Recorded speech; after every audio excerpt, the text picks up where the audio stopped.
started now. So in accordance with the requirements, we're recording the meeting, which will be posted online at the CSU online site. Lois, could you determine the members of the committee who are here? Yeah, I'm writing down the names right now. Okay. We have Fred Latour as a guest, Linda Wilder, Lois, Mary Beth, Mike Emanuel, Mike Shea, Myrna Garcia Bowen, Pamela as a guest, Barbara, and Ron Picard. Is that correct? I heard you, but I'm writing these down. So Okay.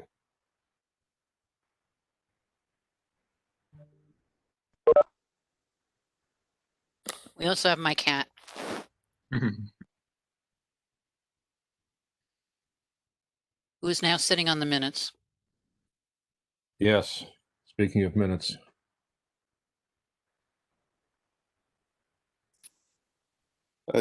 David, Lois, this is Benjamin Bro from MCC.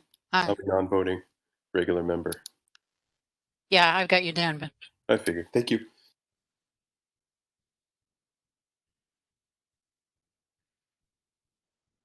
Where am I? Trees. Who is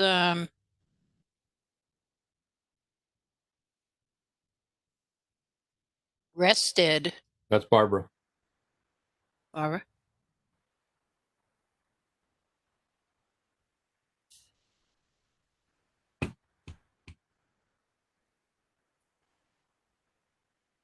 Okay. Got it. All right. Let's go to the minutes of the last meeting.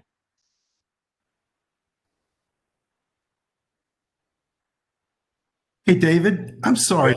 This is Mike Shea. I looked for those minutes and I couldn't find what email they came in.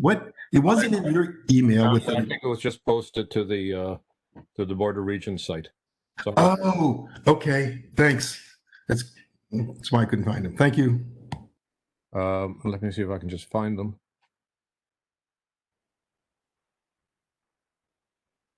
Unfortunately, I can't see. Can you see the minute?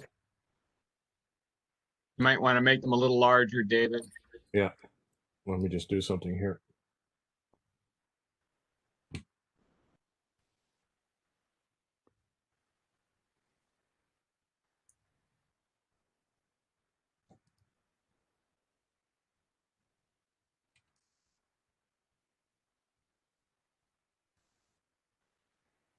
How's that?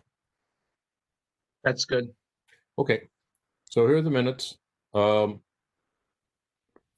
Let's look through are there any changes to make to the presence?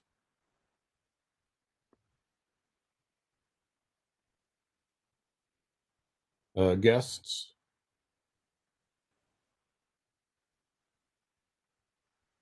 And basically what we asked Lois to do was within a few days of the meeting to produce basically a minutes which specify what were the resolutions and recommendations that we had passed. So it's a shorter version of minutes than we may previously been accustomed to. It allows them to be posted on the Board of Regents site within 7 days of our meeting. So I'd like to excuse me, but I'd like to bring up something. This is Lois.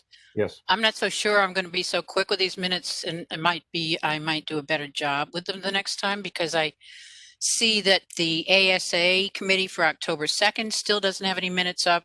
The Finance Committee from October 7th still doesn't have any minutes up. And the Student Advisory Committee meeting from October 2nd still does not have any minutes up. Yeah, a good point. Lois, thank you. It's Pam Helene. I will certainly follow up with that first thing on Monday morning. Thank you for reminding me. Okay. Is there a motion to approve these minutes? So moved. This is Fran Cohn. Okay. I don't know if we need a seconder for minutes. Those in You favor? need a second for everything. Seconder. Then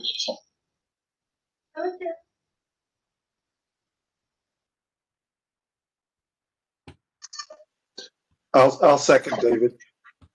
Is that, I can't see who it is. It's It's Ron. Ronald. Okay.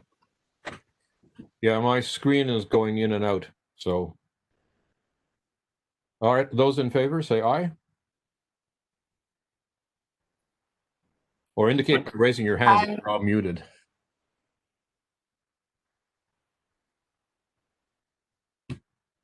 Okay, is there anybody opposed? All right, minutes are approved. Let's go on then to our agenda. For some reason, my Zoom is acting up on me, and I may have some problems. So that I may have to. Yeah, I don't know what's happening here. Just 1 second. David, I just want to say it's not a huge issue because you did send the agendas to us and we can pull them up. I mean, All right. thank you, but Can you see the agenda here? I think the agenda should be there now. And again, I'm flying blind in this.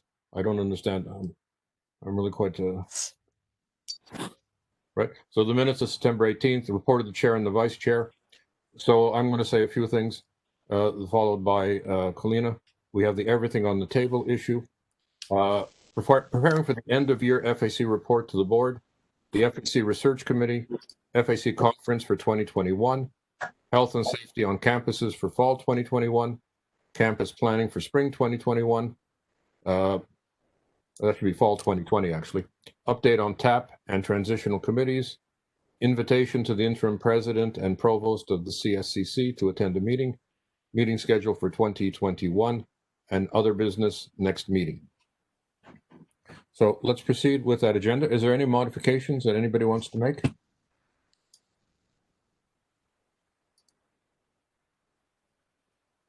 Okay, I'm back to full screen now, so that does help me. So let me say a few things. For the main thing I want to say is the report on the BOR meeting yesterday, which I think we need to discuss in some detail, but in particular for the Finance Committee report. As you know, there were two resolutions, or there was a resolution and an amendment passed at the Board of Regents meeting yesterday. The main one was on the budget. And I just want to point out a couple of issues here. This is in the PowerPoint. Are you able to see the PowerPoint? No? Oh, I'm sharing Microsoft Word. Hang on a second. I'm going to stop sharing. And I'm going to try and share again.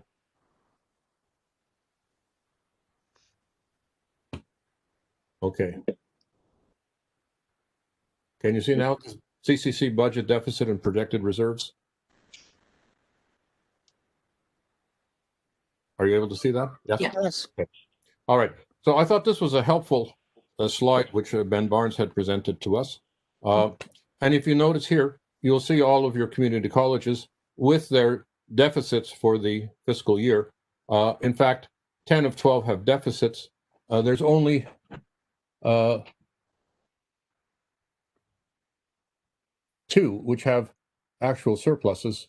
There was a surplus of Quinnipiac of, these are in of $70,000, and there was a very slight $280,000 surplus at Asnuntic. The green are all of the reserve funds at each of the community colleges, which, as you can see, are negative in 4 of them, positive in 5 of them, and pretty well near zero, at between rather small at 3 more. But if you notice over here, there's one of our community colleges that is doing quite well. It has it has a surplus of $4.65 million. And it has a reserve fund of $16.04 million. Can you read which community college it is? It's a college that doesn't exist. Yes, it's a system office. All right. And I think that's an interesting comment. I had asked how does the system office have a reserve fund? And although I think Ben Barnes tried to give an answer, I'm not sure that he knew the history of where this came from. But this is clearly some forms of surplus over budgeted amounts for the system office, which they retain and put into their own reserve fund. If we look now at the universities, you can see that obviously all four of them are significantly in the red. And this is largely because of the residence housing problem, right? That the deficits here for the community colleges are largely due to decreases in enrollment, not at the level of full-time students, but at the level of part-time students, right? And that's a significant 18% decline in the number of part-time students. Part of that has been attributed to some part-time students going full-time or preferring to go full-time in order to take advantage of PACT. But remember that PACT is funded only for the fall term. There is no funding for it for the spring term. That has not been budgeted. If we look here at the universities, you can see that all four have significant deficits, largely as a result of reduced residents, even lower than expected. So I think, for example, CCSU, I know the figures, was expected to have 76% residency occupancy, and I think it's under 50%, probably around 46%. So that also reduces the amounts of money coming in from food services and so forth. And if you look here, you'll see that three of the four universities have actually fairly significant reserves. 24.4 million in the case of Central, 16.8 million in the case of 0.9 million in the case of Eastern, 25.9 million in the case of Southern. The problem is Western, which has a deficit of 3.67, right? And there was a proposal, at least at one point, to take $1.2 million from each of the other three university reserves to compensate for this deficit. The reasons for that are not specified. I know that, for example, Western has a divided campus, right, and that may cause certain extra expenses in terms of maintenance and so forth. But if you look here, fortunately, our fifth university doesn't have a deficit. Mind you, they didn't make any money, but they do have a reserve of $22.42 million. And once again, that's a system office. So I think that's an interesting aspect of the budgets. But I have to say that this was, to me, a surprise. At 5:17 p.m. on Wednesday, before the meeting Thursday, I received an email indicating an amendment to the budget. So we had discussed the budget at the meeting of the Finance Committee the previous week. With less than 24 hours to go before the meeting of the Finance Committee, we received this amendment. The email I got said it was asked to be circulated by the chair of the Finance Committee. It's not signed by him. This was never discussed at the Finance Committee. And basically what it does is it asks for, or requires, because it was approved, and this was the main point of discussion at the BOR meeting, $8 million additional reduction from the proposed reductions of the university budgets. And it specifies it, and I hope you can see it again on the screen, reduction of $2 million from part-time lecturers, reduction of $500,000 from university assistants, reduction of $500,000 from graduate assistants, and then the larger part of it, that makes $3 million, and $5 million is generic OE, office or other expenses.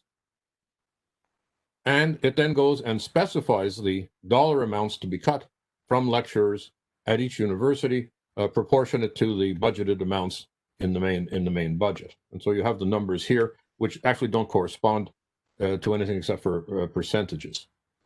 And the additional requirement,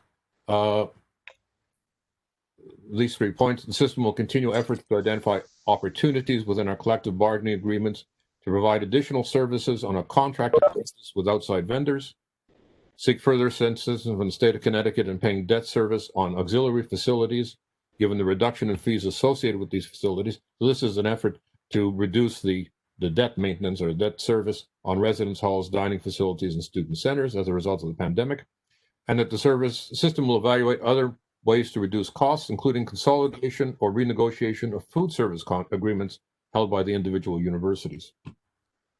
So, with respect to that, I sent a note, and it was obviously even closer to the meeting of the Board of Regents, which I read out at the meeting of the Board of Regents to Richard Balducci, who is chair of the Finance and Infrastructure Committee.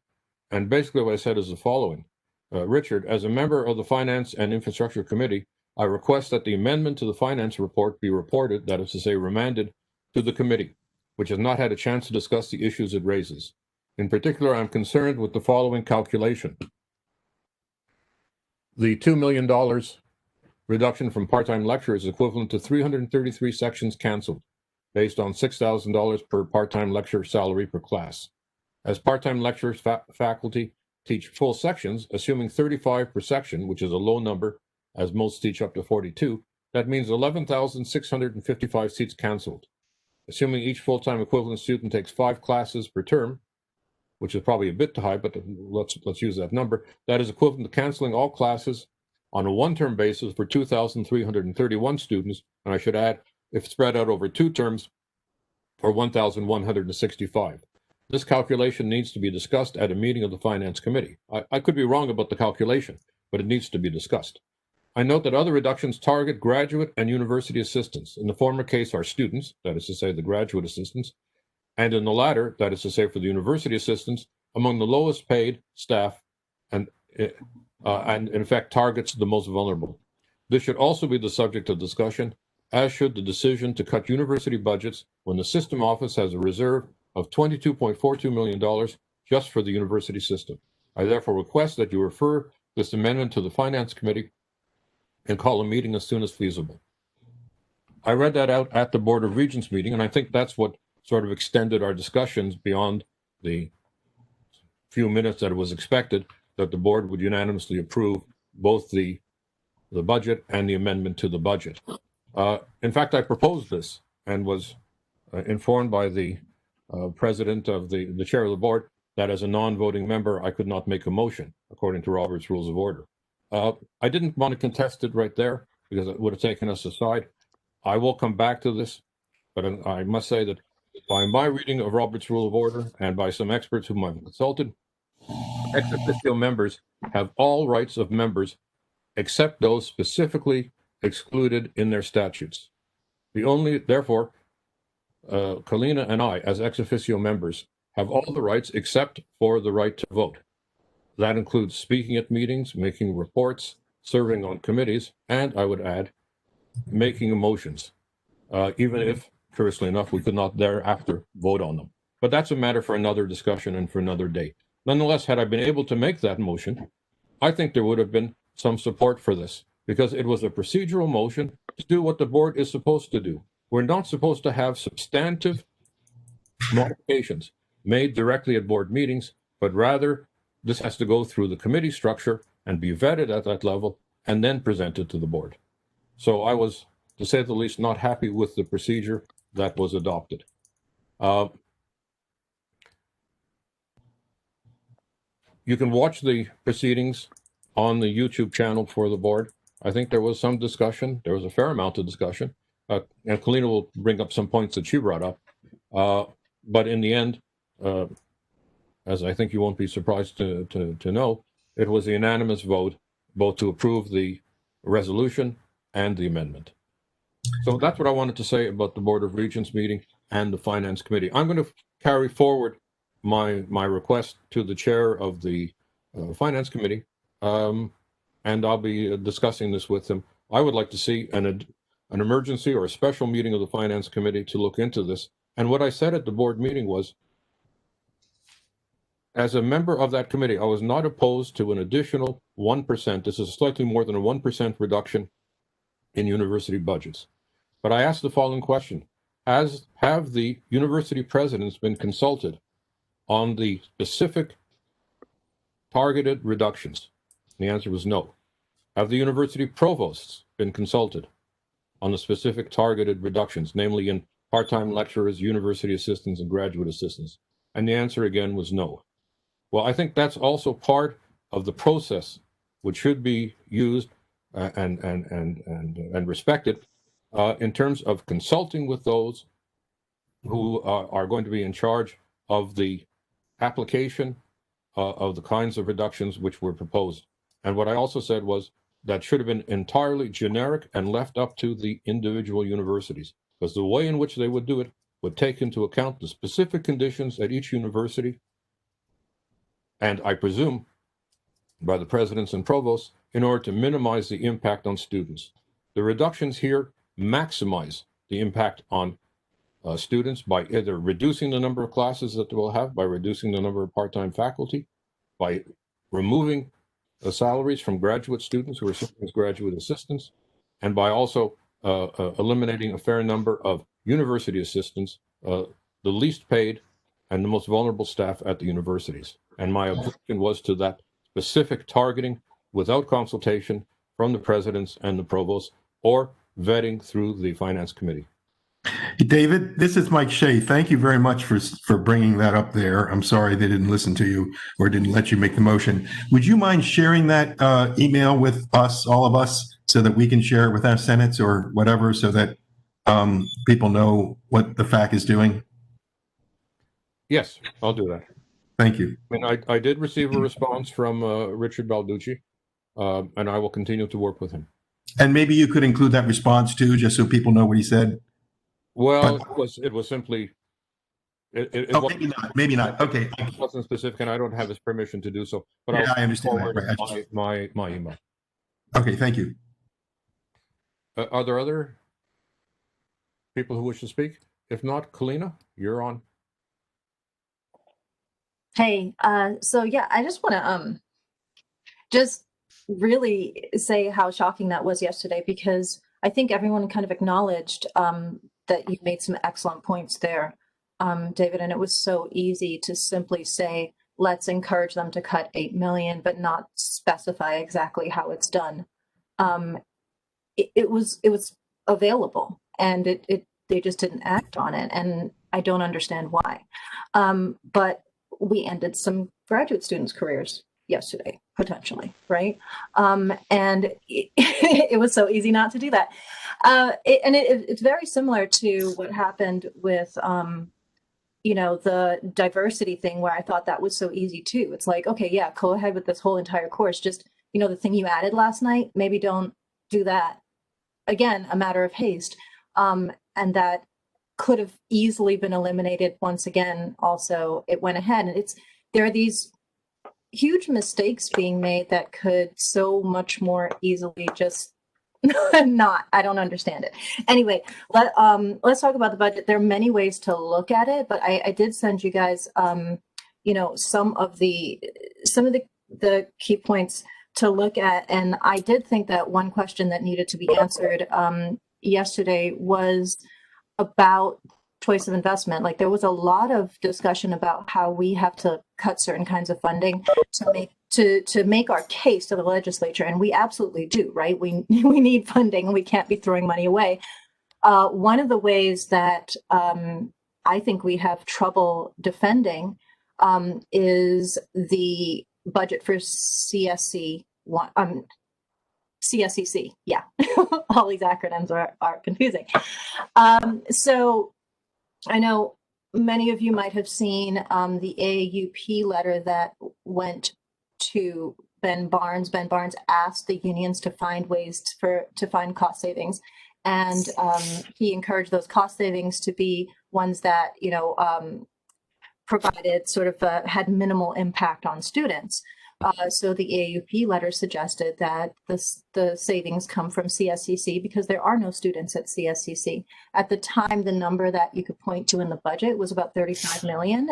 It was actually 38 million, but the specific line in that document held 35. So since then, so in time for the October 7th meeting, that number was reduced. It was actually reduced by about $4.5 million, but then 17.7 million was just simply shifted to a new budget line that didn't exist before, and that is shared services. So this shared services is now where they're accounting for the immediate savings that they can achieve through the consolidation of so-called back office functions, right? So IT, HR, payroll, finance, all of that stuff goes in there. So for a long time, the defense of consolidation was that is where we achieve the savings. Well, when you subtract that out, what you actually see is that this year alone, we are making a $16.5 million investment in redesigning the curriculum that already exists at each one of our colleges, simply redesigning it for the one college. And that amount will increase next year because it has, just 2 months of salary for a couple of folks, and the hiring increases next year also. So while there are hiring freezes at all the institutions where there are students, there were, at the time of the finance committee meeting on the 7th, we had taken on 10 new people since the pandemic started for CSCC, and there's a plan to add 29 new positions by the end of the fiscal year. Actually, I think they're all supposed to be filled by February. And then we move from there. So the justification of this is that NECHI requires this amount of hiring. But again, at our colleges and universities, we have the hiring freeze, we have requests for furlough days, we have asking the unions for concessions. They're looking at faculty release time, and all of that is going to affect our students.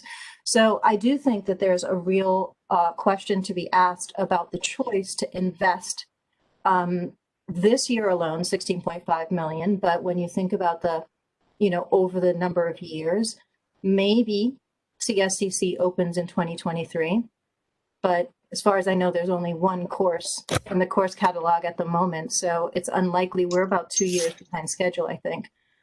So if it opens in 2020, even if it opens in 2023, there's a chance that we will have spent close to $100 million just redesigning the curriculum alone. And again, we have, we have all of that already, right? Guided pathways can be implemented without single accreditation. What was the other thing that hold on, guided pathways. Just about everything that, the only unique benefit that single accreditation actually gives us is for concurrently enrolled students, right? And that's so far about 1% of our student population. And there are things that we can do to smoothen that process, and there's no issue. So all of that to say, to me, that is something that needed to be defended. I asked 3 times because if you listen to, that we've had 2 board members, I think now, who have said everything is on the table. But there was an article on the 13th where, here's a quote from Ojakian: "Abandoning the consolidation of the community colleges is not an option," Ojakian said. "This is a board directive, a board initiative. We've scaled down our funding for that in our upcoming year, but eliminating it completely is not an option we are bringing to the table," right? So everything's on the table except for consolidation. So I hoped that yesterday the board, to whom he attributes this choice, would give us a justification for why we're spending that money in the middle of a fiscal crisis, and there was no answer, none. So that's about it. I'm sorry, I'm going to make an editorial comment here. Was it surprising to anybody that there was no answer? It certainly was not, but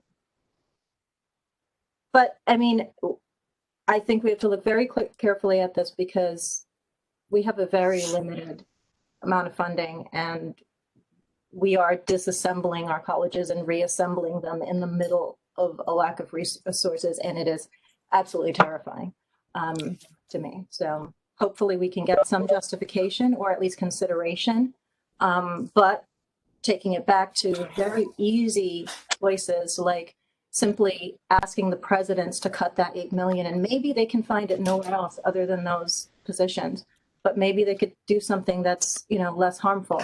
There are many ways that the most vulnerable of us are harmed with it, just because there's a refusal. to veer from the path. So I find it unlikely that there'll be a that they'll reconsider this, but I still don't even understand why at all. And they haven't given any indication why. So, Kalina, so you were just met with silence? Is that what happened? And how did Yeah. how did the meeting go on if everyone just sitting there staring? What, how did, someone must have broken the ice at some point and moved on, or they just switched topics or something? I mean, I'm sorry, I didn't see it. I apologize, but I'm They just you're busy moved on. teaching. What's that? They just kind of moved on, and then finally I actually said for the third time, could someone just answer this question? And Ojakian jumped in, but the question was not directed at him. It was directed at the board. Yeah, I think there was a couple of clarifications that were made in passing.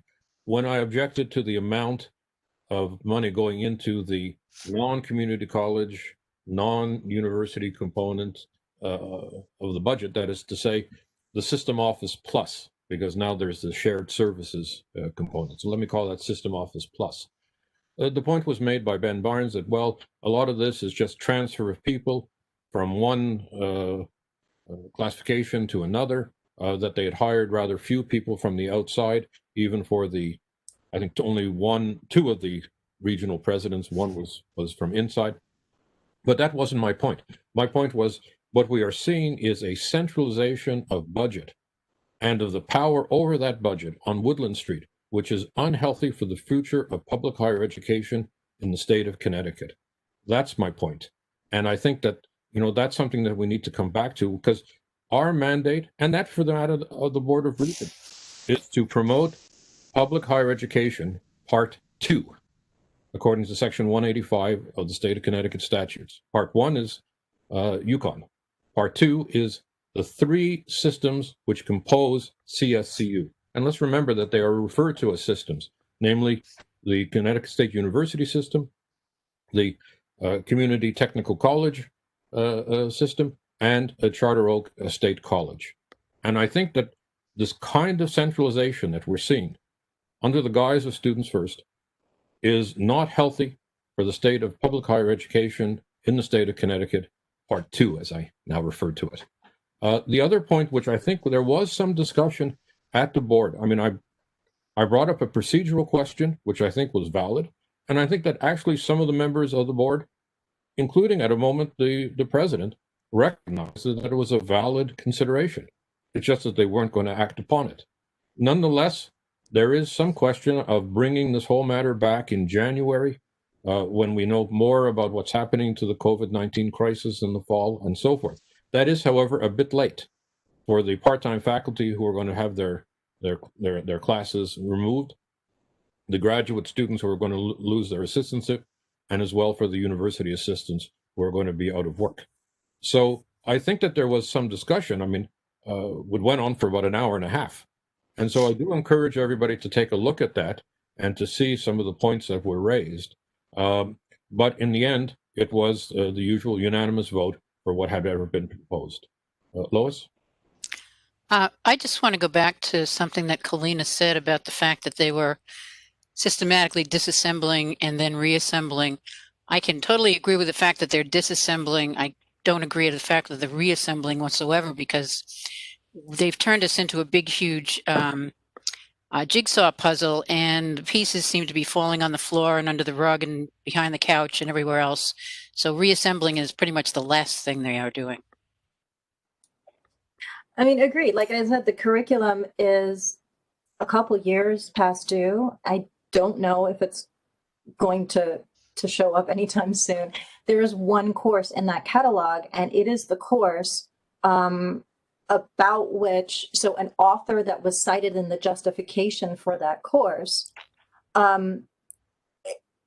asked for the board to stop misusing their research. Yes, because she it was did. used to the exact opposite end of what she would expect. And so I actually contacted the list of people whose names were attached to that course report, right? The justification for the course.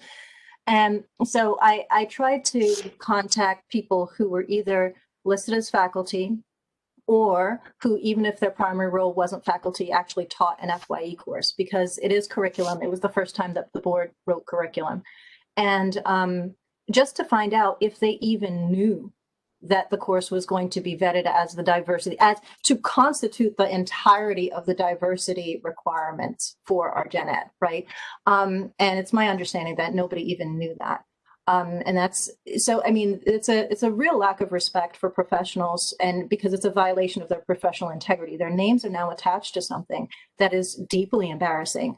And I happen to know that there are a lot of people across the system, you know, Lois, you're one of them, right? Who were really inspired by Rendon, and to have her actually have to ask us to stop doing that is really shameful, right? Like it's embarrassing, and they had nothing to do with that. All of that to say, that's the only thing we have. So yes, no, we have not reassembled anything at all. And David, again, it's the understanding of how these things work. So I could not figure out yesterday when the suggestion was, well, we're going to meet for our mid-year report in January, and we'll reassess whether we've been too specific about these positions in January. There are two options. They're either fully aware that there's nothing that can be done in January because these classes are already planned and staffed and everything, and those students are registered, or they don't know. And either one is freaking terrifying, right? I mean, either of those options is terrifying. So I really do hope that there's they take you up on meeting before that to reconsider. Meanwhile, oh, I'm sorry. Go ahead. Well, okay. You want to go, Fran? No, go. You go, and then I'll go. Okay. Meanwhile, despite the fact that there's only one course on the books, right? Rumors are spreading all over the place about what's coming out of this alignment. Well, you know, for lack of a better word, process. Okay. The latest I heard is, you know, we have one faculty member who basically for the last, 30 years almost, has overseen modern languages at our college. And she told me this week she's retiring because she heard that liberal arts and sciences is being aligned to remove modern languages as a requirement for the students there, which would be the last, and that's the last place that it still exists. Modern languages don't really exist anywhere now, or won't exist anywhere now except in the TAP programs. And what we're creating, and what it looks like the BOR wants, okay, and what the system office wants, is a two-tier education where students who can afford to pursue a bachelor's degree are getting the full liberal arts and sciences that will make them able to maneuver in a changing workplace. Whereas students who are getting an associate's degree and heading into the workforce, okay, aren't deserving of a liberal arts and sciences education, and therefore they are heading into a dead-end job. And it's really repulsive that, and the students who can't afford to go and pursue a bachelor's degree tend to be students from already oppressed populations, and it's really disgusting to say that we are a system that cares about diversity, okay, when we are creating this tiered education process for Connecticut citizens. Francis? Just back to the Ben Barnes exchange with you, David. You know, he got very testy defending that shared services line. And the implication is we're saving money by doing this, but you know, we have no evidence that they're saving anything by doing this. And I think it's quite the contrary. And they've just begun to consolidate those services. They're not done yet. So, I mean, what is the point of doing this if we're not saving money? And we won't even talk about efficiency and service. But they presented absolutely no evidence that that's saving anything. The question of shared services, in particular, the question of IT. Can you imagine what the situation would be like? Now, I can only talk for the universities, but some of you may wish to talk for your colleges. Mike, I see you have your hand up. In fact, Mike, why don't you go next? Because I've spoken quite a bit already. Yeah, I want to hear more from you. Thank you. Wondering from you and Colina, did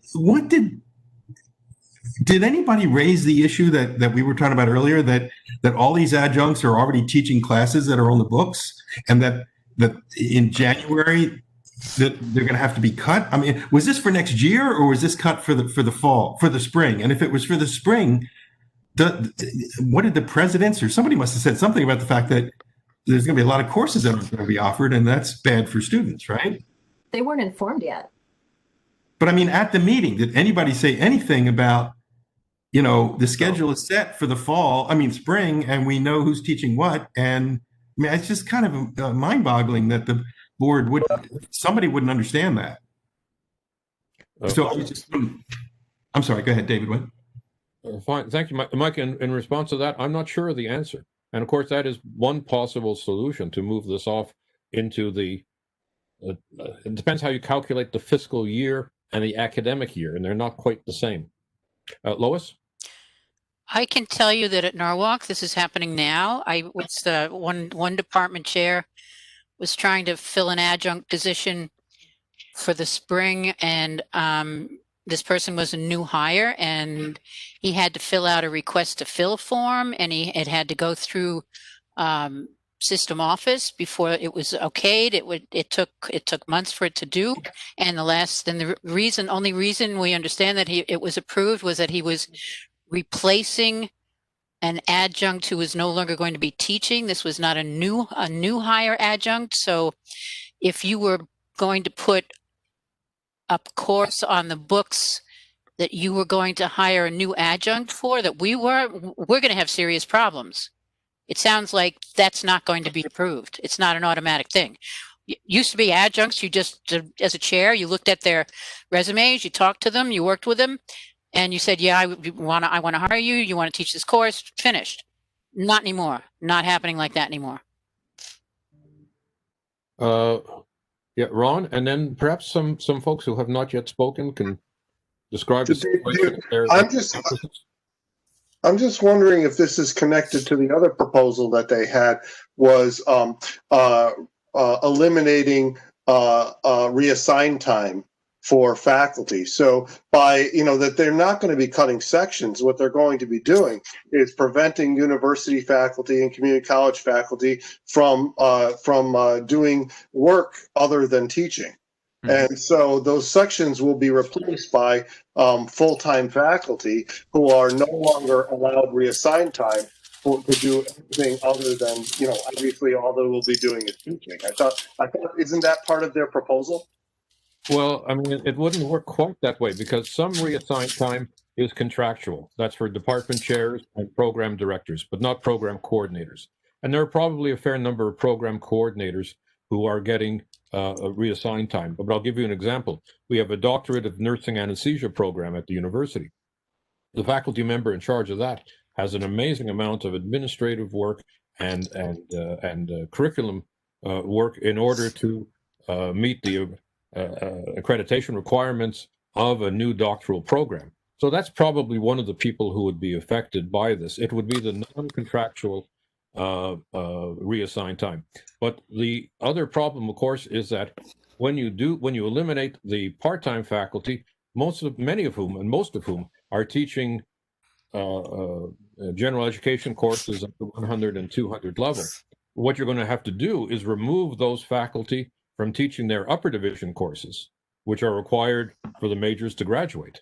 So that you're going to solve one budgetary problem, you're going to create a problem of delaying time to graduate for many majors, particularly in smaller departments.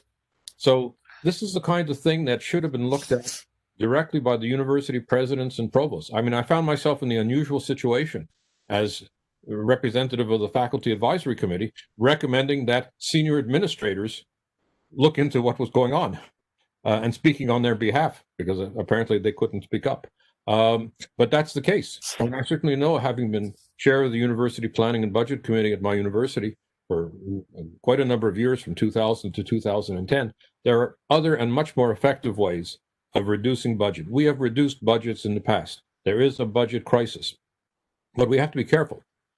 Another idea floated at the Board of Regents was, well, this is not just a COVID-19 crisis. It's going to take years and years to return to the new normal. Students aren't going to come back to the residences. There's no reason given for this forecast other than a pessimism which might justify continued cutbacks in budgets. And we haven't really thought about what's going to happen in the spring.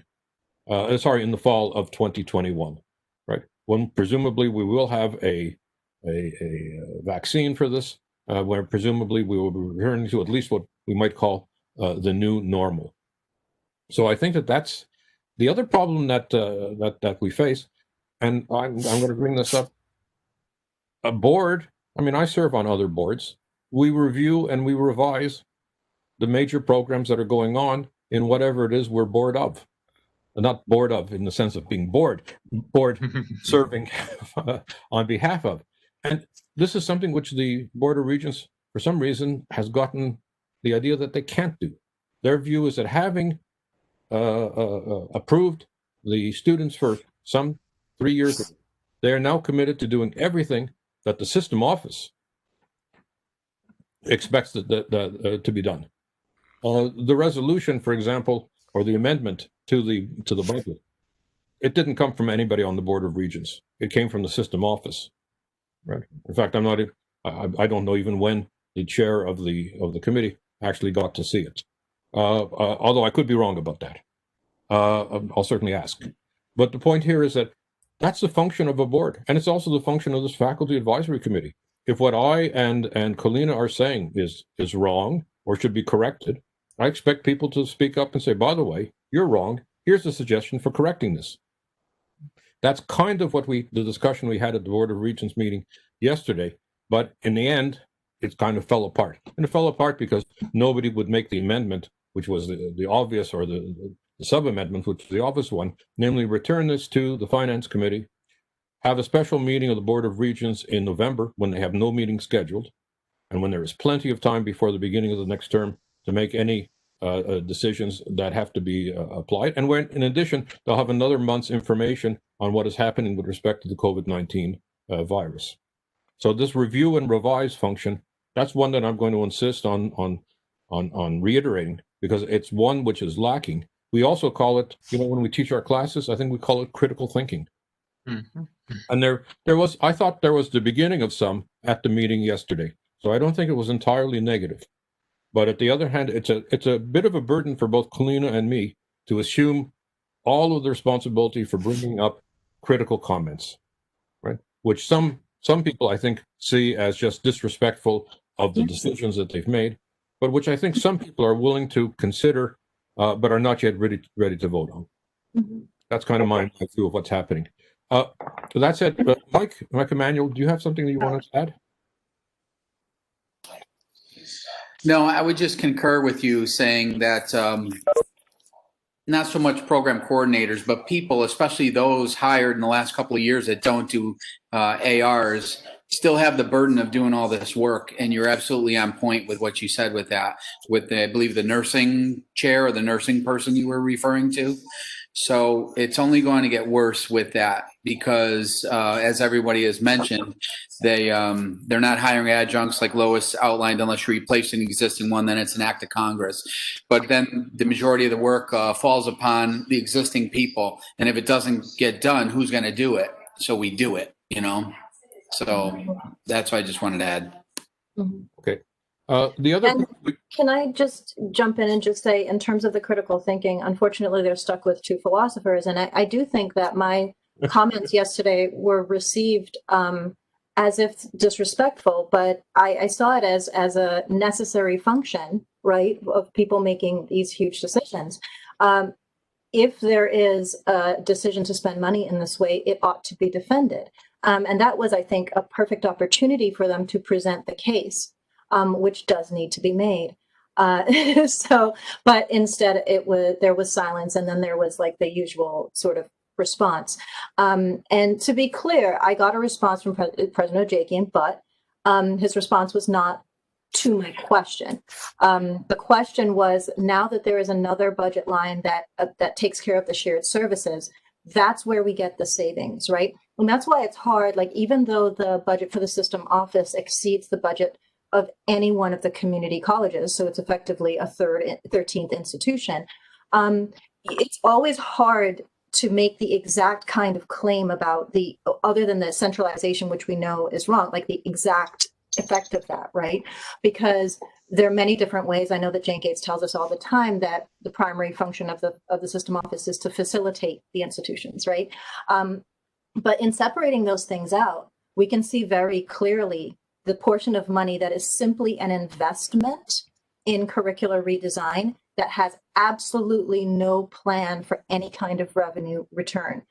Guided Pathways was always an investment. This is an additional, single accreditation is an additional investment.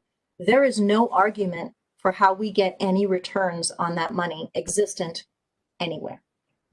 So, you know, I would expect that responsible people would at least make something up. So I hope that there's, you know, some story there, because the only way that I can see, I mean, this is happening, right? In the middle of this crisis, we are spending tens of millions of dollars on something that is completely unnecessary for our success. Where is that money supposed to come from? I don't know. It's coming from us. Mhm. I'm pretty sure that's the only feasible plan. So it's either they don't realize this is happening, or they have a plan to reduce the staff, and that has been the conversation at the board meetings over and over. You know, let's talk about critical thinking again. We spend the majority of our money on staffing, therefore that's where the cuts have to come. Didn't David Jimenez say that? He did, right? Which is completely illogical, because you have to think, what do these institutions do? If it has something to do with, you know, teaching and learning, maybe you'd need the staff. I don't know. So, you know, that's the way the logic is running. And I think it's a purposeful investment in making us more expendable and a cheaper workforce, which will. And back to Ron's point. Ron's point being a third-rate education for a large portion of the population of the state. So we can fund it accordingly. Doesn't really matter. Sorry for being cynical, but that's what I see. I don't see any other either people aren't paying attention when we're in an existential crisis, right? Or they are paying attention and have decided that this is not something that they want to fund anymore, right? An adequate education where people can start at our community colleges and become faculty at our community colleges and state universities. That's the system we have right now. And that is not the system that's being built. Okay, perhaps we can segue on to the last point for the chair and vice chair report, which is everything is on the table. And I think we've already, you know, seen the footnote to that. Everything's on the table except for students first. And let me add, there may be some parts of students first which are recuperable. I don't think that the single accreditation is something that should be pursued. There are now 3 regional presidents. Exactly what are those people doing, and what advantage could be gained by having some forms of regionalization? That needs to be looked at. But when we say something like everything's on the table except for anything concerning students first, then there's a definite problem. And that slogan, which was launched, it's true, I think it was by David Jimenez, who's a member of the board and who will now be one of the 2 people responsible for the board's contribution to negotiation of the collective agreements.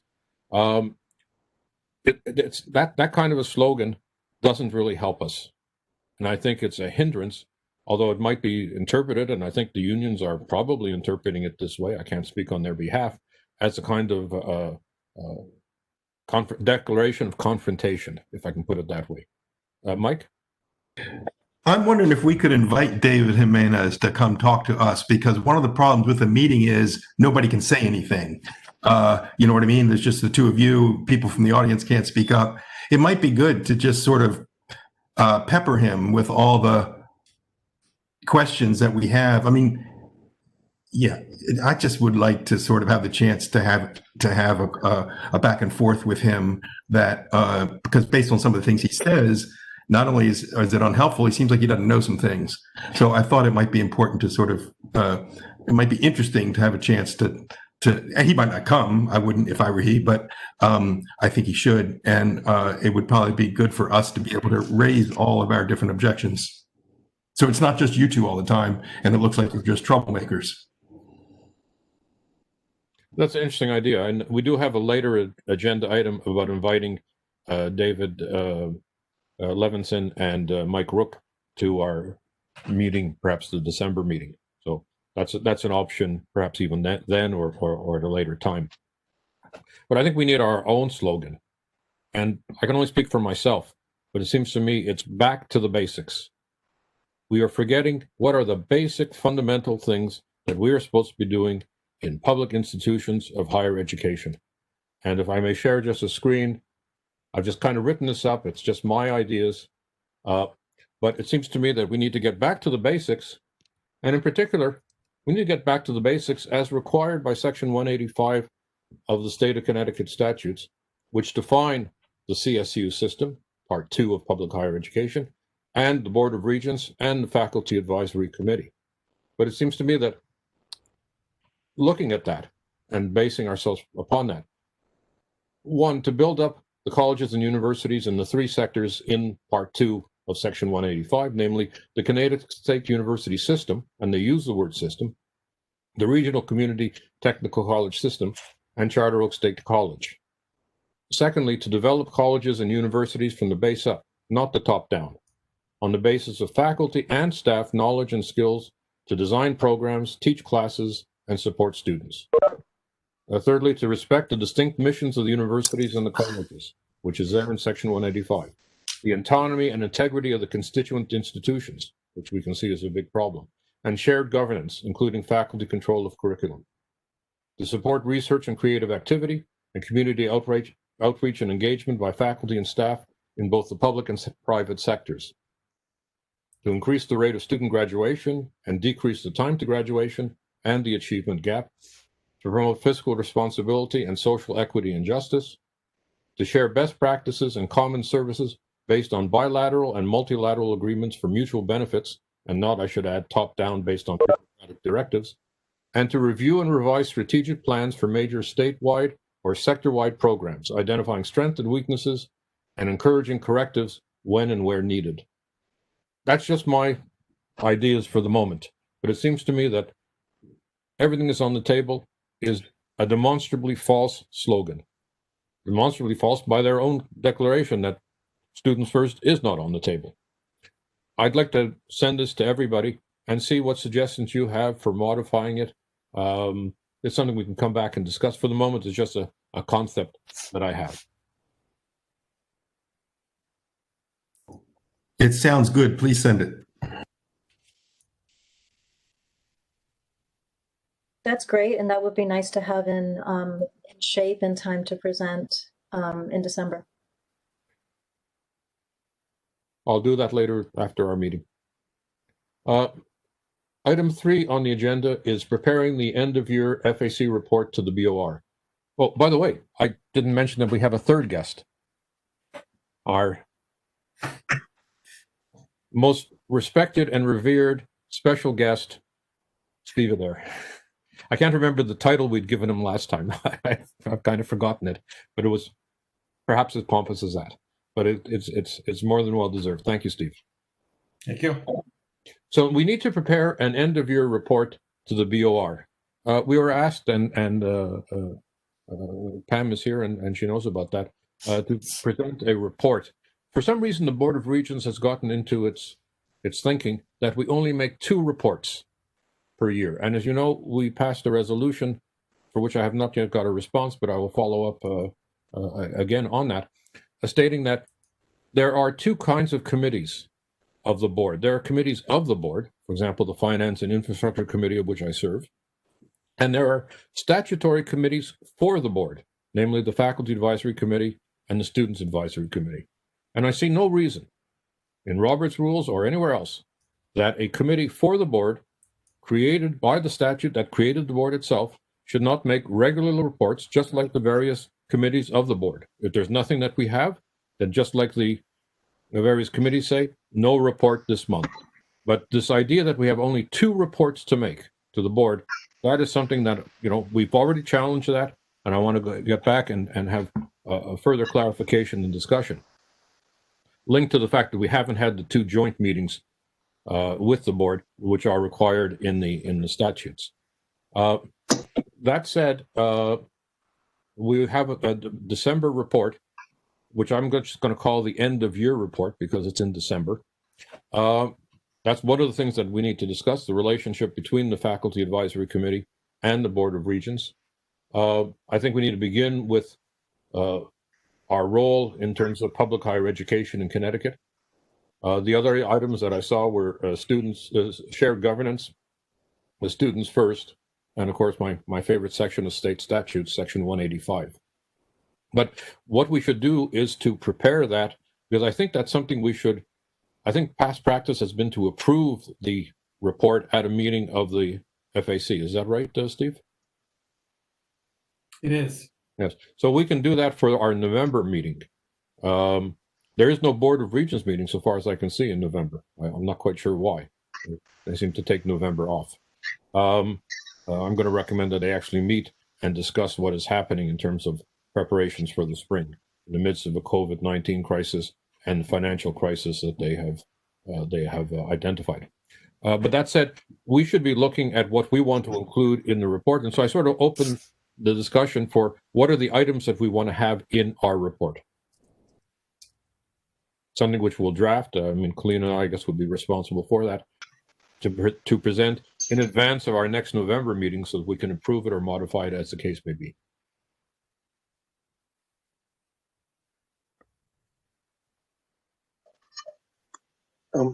David, Yes. I want to follow up on what you said in terms of the Board of Regents not recognizing FAC as a body that produces regular reports. Does the state have an ombudsman or like the federal government has inspector generals? Is there anyone who we could file a complaint with that the law is not being followed by one of this state's legislated bodies?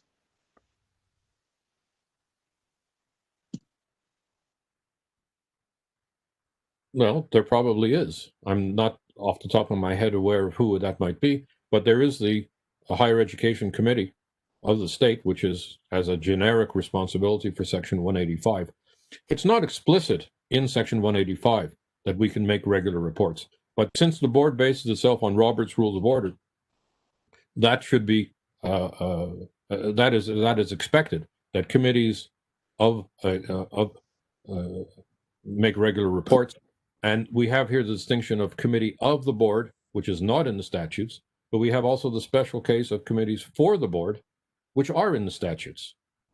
So I think, yes, if necessary, we'll make an appeal to the Committee on Higher Education and indicate to what extent. Now, I'd like to, examine this further. Pam Helene is here, and so she's aware of this situation. I'm going to contact again the chair of the board, Matt Fleury, and ask to specifically meet with him and to discuss this issue because it came up at the last board meeting when he presumed I was making a motion and indicated that I can't. Well, that's a matter of some discussion. So yes, there are two. I think we need to continue the process with the board in order to clarify this. And secondly, if we're not satisfied with the result, then I think where it has a statutory implication, that we can bring this up with the Committee for Higher Education. David, could I just say something for it? So Pam Helene's name is no longer on the list, but there is a new 860 number here. Somebody did call in. Is that Pam? Could somebody, I'm sorry? Yes, ending in 89. Right. That's new. I'm trying to make a guest list. Could somebody identify themselves?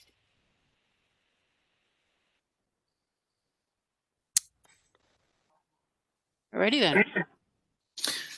David, just got a question. Can you hear me? This is Christine from Middlesex. I had to switch, so I called in. Ah, okay. So, oh, Christine. All right. Thank you. Thank you. You're welcome. So you're in two places, Christine, where your name is and the phone? I'm sorry. Your name is still listed on the list, so I guess you're in twice.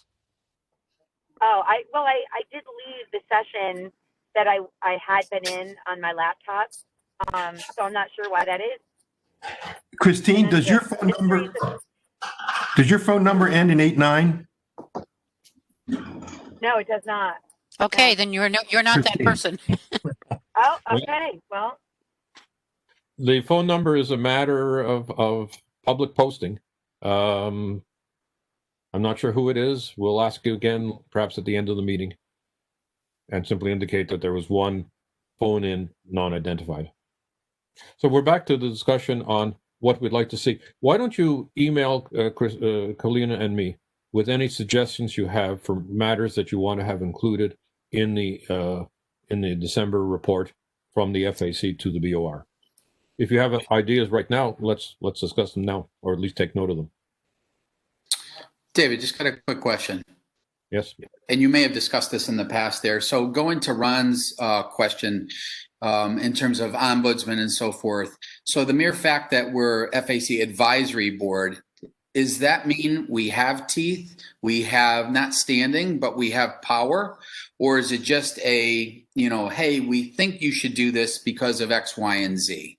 It does say that not only are we an advisory board in terms of our name, we are supposed to assist the Board of Regents in the execution of its functions. Right? And I think we haven't had that. And that would imply to me that regular reports have to be made. Because you can't assist the board when you don't report to the board. Right. I'm just kind of in my mind comparing it to like a civilian review board for police departments. They would have civilians come on and make suggestions for like internal affairs complaints. And they would say, okay, thank you for your input, but we're going to decide X. And I didn't know if that was similar functions here. In practice, that's what's been happening, right?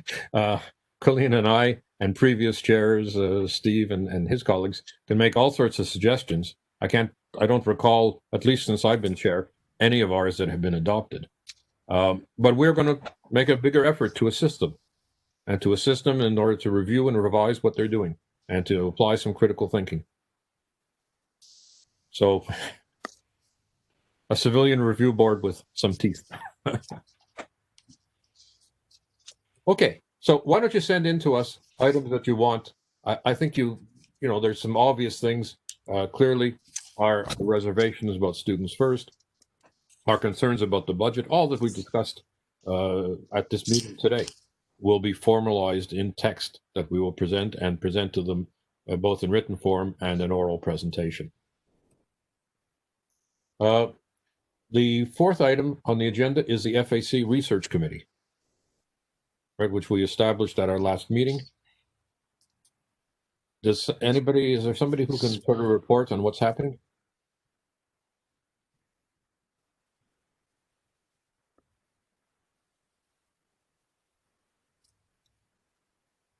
Well, I think we might David, have this a. is Barbara. I think Fran has a proposal for a charge to that committee. Or a mission Are you statement. there, Fran? Yes. Yeah. I just emailed that to David Blitz, actually, a little while ago. So you might have it in your email, David. Let me go and check. It's short.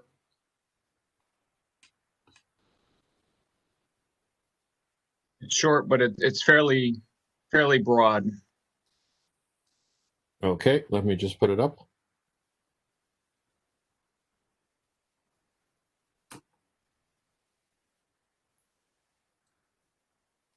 Can you see it here? I'll make it larger if I can,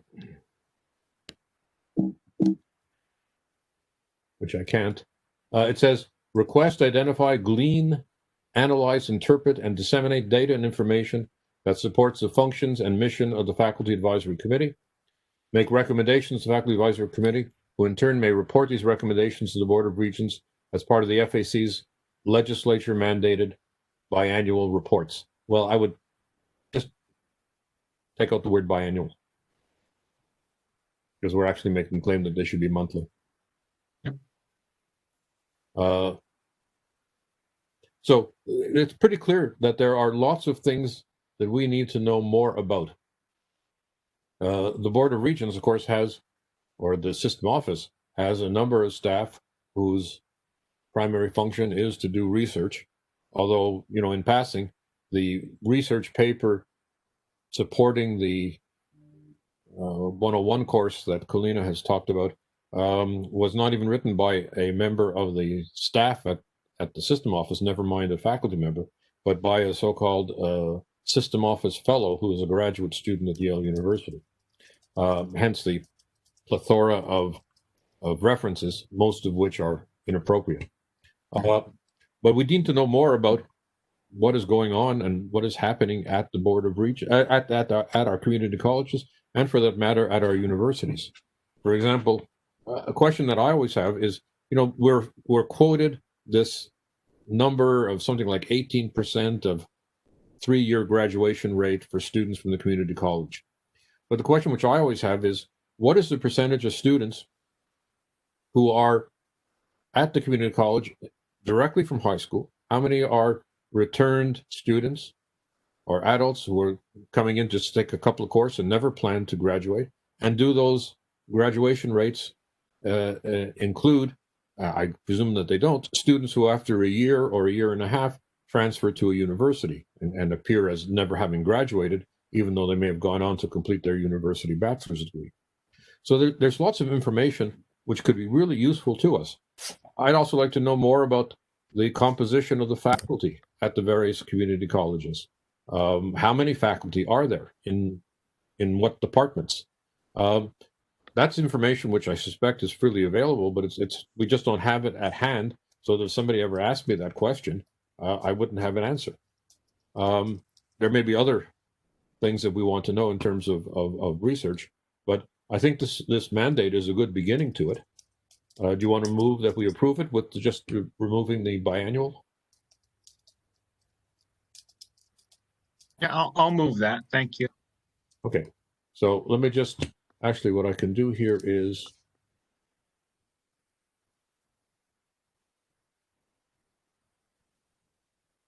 and maybe now I can make it larger.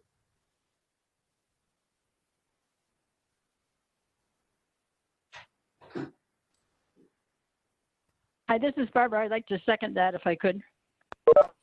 Okay. All right, so I've just cut out the word biannual. Thanks for enlarging that, David. It's much easier to read. Yeah. So again, Can you email that to me, Dave? yes, I will. I think I copied you, Lois, actually. Yeah, but is there, there's a revision on here, right? Yeah, it's just to remove the word biannual. Oh, okay, then I'll look at what Fran said. Okay. Let me see. Do we need to have a vote? Let me see if I can. I have to stop sharing my screen in order to get to the vote. So let me just do that. This is one of those moments I always hate because every one of these programs has a different way of voting, and I just did it in a different way in a different program. Does anybody remember where polling is in this darn program?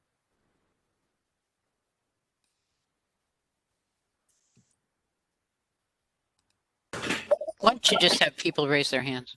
Yes. Thank you. Thank you. If you're looking for the polling, so one way to get to polling is that you go to the menu and you go to file and then you choose open poll questions. Thank you.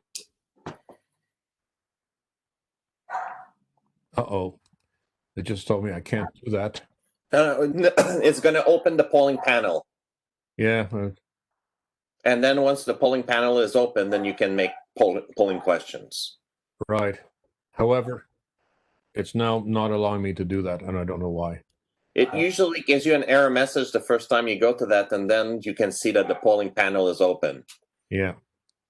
However, it's looking for one on my hard disk. Thanks, Fred. We're going to do it by hand. Yes, it always says that, but then you say, I guess, cancel or something like that, and then you can see the polling panel. Oh. Well, that would be nice, but I don't have it. Sorry. Thanks anyway for the help, Fred. Sorry. Yeah, well, you were right. Open poll questions. And I did something which obviously is not a good idea. Okay, you can also go to view and then you can choose panels. And then when you go to manage panels, it might give you the option to open a polling panel. Yeah, it says current polling panel. I'm going to remove it and put it back in. Okay. And where's the polling panel? It should be in the same area as the participant and chat panels. Ah, yes. Well, it's still not working. I just found it and it just disappears. So let's do this by hand. I'm sorry about that. I'm going to take some special training before the next meeting. Those in favor of the motion, either say aye or raise your hand. Okay, those Aye. opposed? All right, that's approved. So exactly how are we going to proceed now, Francis? Well, this wasn't my idea, keep in mind. So I suppose the committee or the subcommittee should arrange some sort of meeting and I maybe come back with recommendations where we could start. Yeah, could I make a suggestion? Please. Better profile of the students in the community colleges and a listing of the kinds of faculty by discipline or by degree at each of the community colleges. Even just the number of faculty at the community colleges would be helpful. That's a starting place. So why don't you start with those two things, and then we can see, we can always add more to your travail. David, can I suggest also the faculty administrators as well, since a lot of the operations apparently are going to the central office? Yes, good suggestion. Thank you.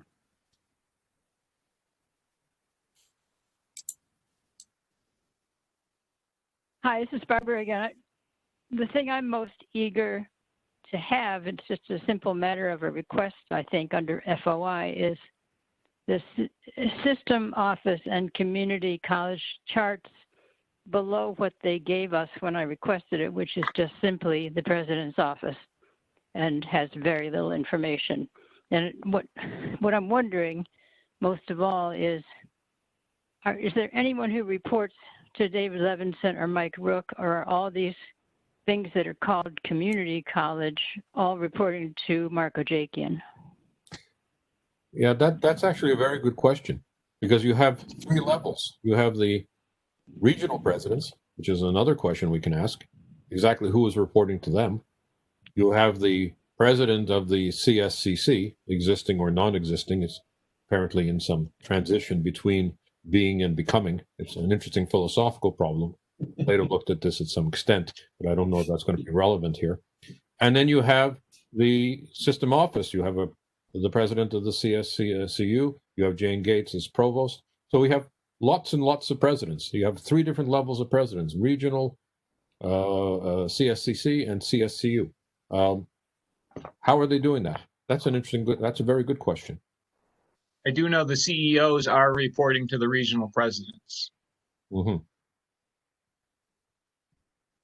And so we'd like to know what kind of staff they have and what exactly is going on there. All right. Well, that's work for the committee to start off with. Thank you. All right. Item 5 was FAC conference for 2021. We had talked about, especially at our November meeting, coming up with some ideas for panels or sessions that we would like to have. I did get the following note from Jane Gates. Colina got it as well. Do you want to read it, or do you want me to? You can go ahead. All right. Oh, because it's addressed to me. Dear Dr. Blitz, this is my first communication with Jane Gates ever. The dire financial picture faced by the CSU system and the statutory requirement for year-end balanced budgets have resulted in budget cuts for the academic and students' affairs budget for FY21. The academic and student affairs budget has been reduced by $310,566. Remember, the universities are being reduced by 8 million, the community colleges by even more than that. That's my addition. We anticipate additional cuts in the operating budget and other expenses category, especially in the meeting, banquet, conference hosting account. The funding to support the FAC conference is one of the items included in the budget cuts. Sincerely, Jane. We're now on first. Even though she refers to me as Dr. Blitz, I presume I can write back to her as Jane. So that's not surprising, and it doesn't really matter because we're going to do it online. We can do it through this WebEx or through Zoom, and the cost to us is through Zoom $15.95 for 1 month of Zoom if we need to use that, or we can do it definitely through WebEx. So I think that I'll respond to her saying that we are going to hold the conference. We're going to do it online, and we require no support from the system office. But what do we want to do? We were talking about March as the meeting time. First Friday in April. First Friday. Okay. So do we want to continue and simply do it on our own, which we were expecting to do anyways? Mm-hmm. We don't need any banquet facility. We don't need any coffee, bagels or muffins. Perhaps we can send them around to speakers by UPS. David, oh, I'm sorry. David, I think it might be interesting to see what her response is to you, because, I mean, you would think that given all the COVID restrictions that exist in the state and in the system, she already knew that we weren't going to be having a banquet hall or have she must have already known that it was going to be virtual. I mean, everything has to be virtual by orders of the governor. So so it's just a strange email, and it'll be interesting to see what response you get.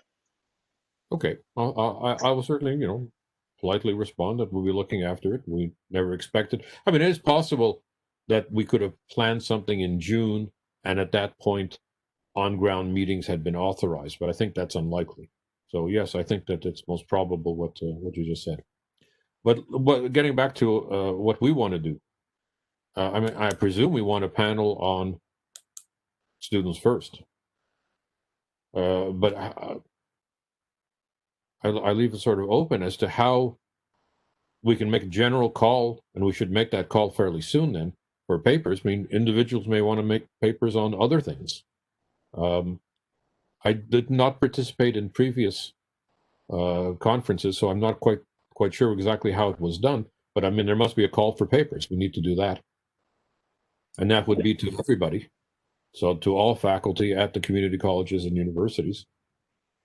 Are there any topics that we wanted to focus on for panels or for sessions? David, can I just ask, this is Myrna again. I'm wondering, has a committee, a subcommittee been identified yet to talk about all of what you're asking today? No. Well, that might be That's the way it was done in the past, and Steve, obviously being one of the chairs when it was hosted at Central, could allude to this if Stephen, you're still on. But I think my recommendation to you would be to set up a committee. Myrna, are you proposing yourself as one of the members? I am not. I will be a member of the committee, but I cannot chair the committee for personal reasons, but would love to serve on the committee. Okay. Are there other volunteers?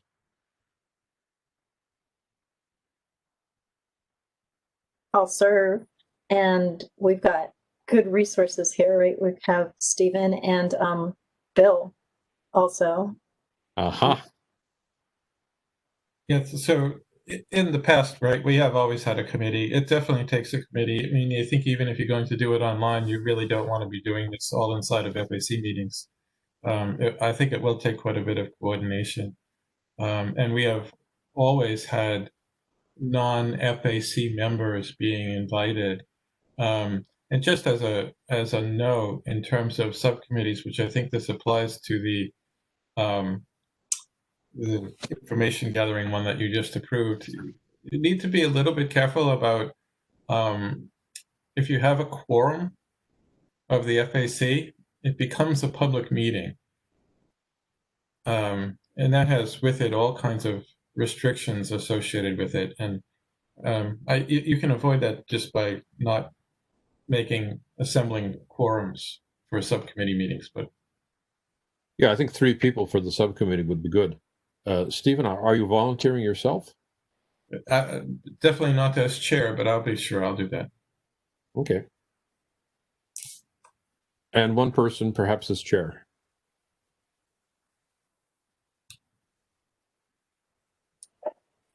So while someone considers, I just want to remind us that we had floated the idea of a potential preliminary meeting that is an open discussion on where we are that would give rise to the call for papers. It sort of specify the topics. At the time, we were super ambitious and thought that we could do that in November. I think that's impossible.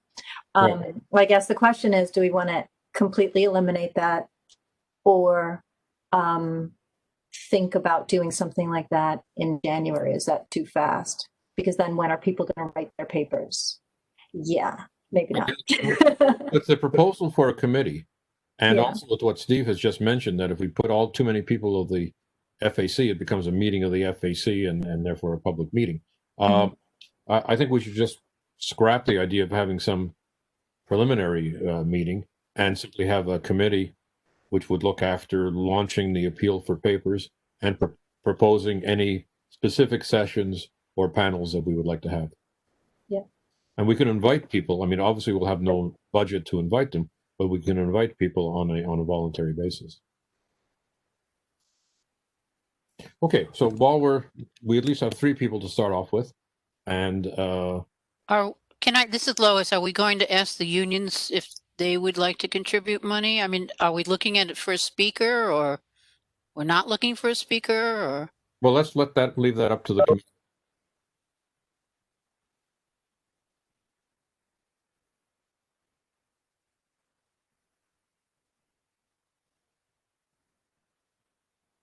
So while somebody is thinking, we have 3 people to start off with, and they can have like collective leadership if we don't have someone to chair it. Although, Kalina, maybe you could just convene it.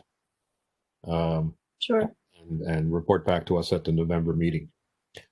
Other items on the agenda. Any questions about health and safety on campus for fall 2021? I don't know if there are issues that have arisen at individual campuses or universities or colleges. Fall 2021? Oh, sorry, spring. I don't know. I've mixed up the dates here in the agenda. Question: Are there any issues we want to bring up for the spring 2021 term? Either in terms of the problems that there were before about who's teaching on ground and who's teaching online, or any of the health and safety issues that we previously discussed. Well, I'm going to bring up at Norwalk the issue of contact tracing. We just got another email the other day from our CEO saying that somebody on our at our college tested positive. Obviously, they're not identifying the person, but there's no commentary at all about what kind of contact tracing, if any, they're doing. One of the department chairs reached out to see if this were a student, and with the faculty members of the classes that the student was enrolled in, if they were on campus, would the faculty members be notified? There was no response to that. So I'm bringing to our management council meeting next week questions on what the policy is, if any, on contact tracing and when people test positive. Is that through the local health authority? Well, they, in the email, they said they contacted the public health people in Norwalk and whatever whatever else they did, but they said nothing about the contact tracing piece of it. Are they doing any? We don't know. None of us know if contact tracing is being done at all.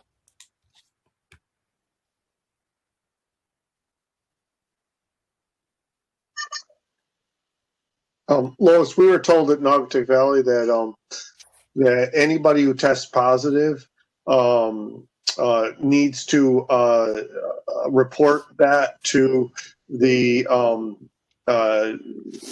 interim dean of administration, who will refer it to the health department, the local health department, and I believe it's the local health department that does the contact tracing. I believe. I mean, we don't do it. I think we've got the same policy, Ron, but we're not understanding if they're doing contact tracing or what's happening. We're not getting any response. I think that needs to be clarified. I asked that question yesterday at a chair's department meeting, and then somebody from the nursing department was told that they could talk, and they told us what they had done personally at in the nursing department. And I said, that's really nice, but I don't want to know what you did in the nursing department. I want to know what the policy is for the college. And I got nothing.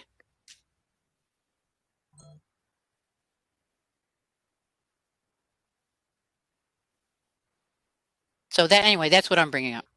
Okay. Are there any other issues? Is it too early to know, even at the universities, what the plans are? I know that, for example, each department is having a meeting with the dean, and apparently the purpose of this is to discuss on-ground and online classes for the spring session.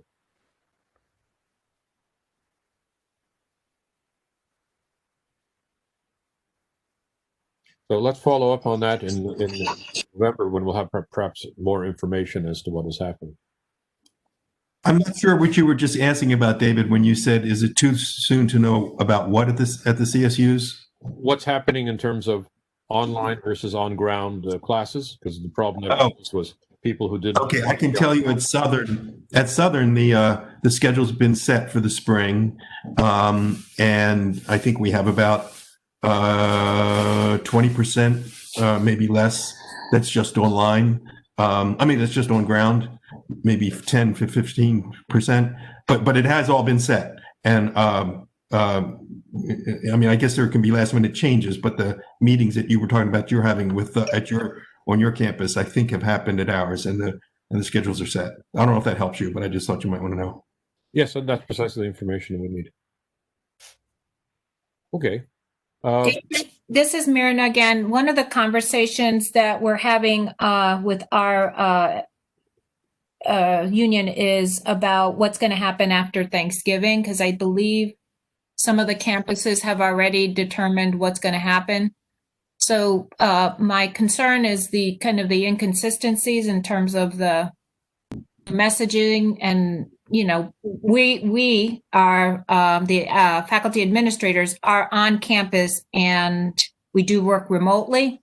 But we'd like to know, once the students are home, because after Thanksgiving, everybody has to move out, what does that mean for faculty administrators? So we are discussing that particular piece of health issues as it relates to us, the ones that are working on and off campus. And that affects the administrative faculty. That's us. That's correct. That's SWOF.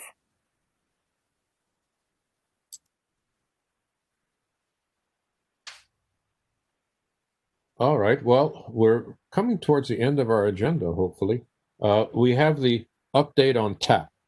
I did receive an email from Steve Marcellinus. Let me just find it if I can.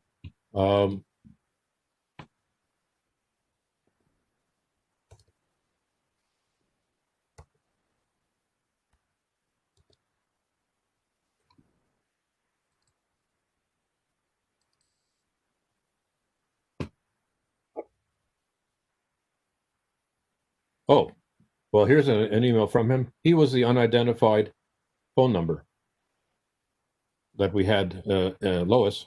So you can add Steve Marcellinus as a guest. I wasn't sure if you need me for item 8 on the agenda. Please let me know if I should continue to listen in. Has he gone? No. Oh dear. I'm sorry. No, he's I'm still. still Okay, good. Well, here. Sorry. stay. I was just about to read your previous email to me.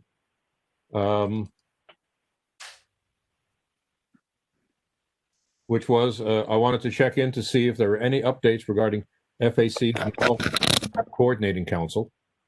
After the vote to not participate, I believe FAC was going to provide a written statement with an explanation.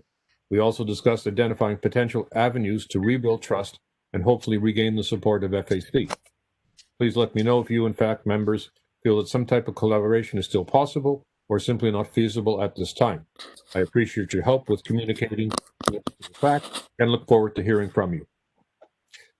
So I wrote back. I appreciate your interest, and we'll get back to you. And well, here we are.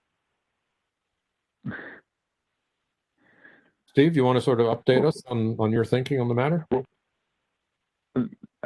Basically, like I said, it's just kind of a check-in. I mean, eventually I am going to have to move some of the work forward with TAP, and it's the same as our previous discussions. I don't want to just do that and then have this committee, here after the fact that, we're just going along to do things the way we want to do them anyway, without your participation. But in the long run, some of these things will have to be addressed. And I just wanted to check in with this group to see, again, if there's a potential to move forward with FAC support, or again, if we have to start looking at other ways to go about the progress with TAP. So that was it. And again, I just wanted to keep everybody in the loop and see if there were any updates, and again, kind of revisit that idea of how do we move forward in a collaborative manner if possible.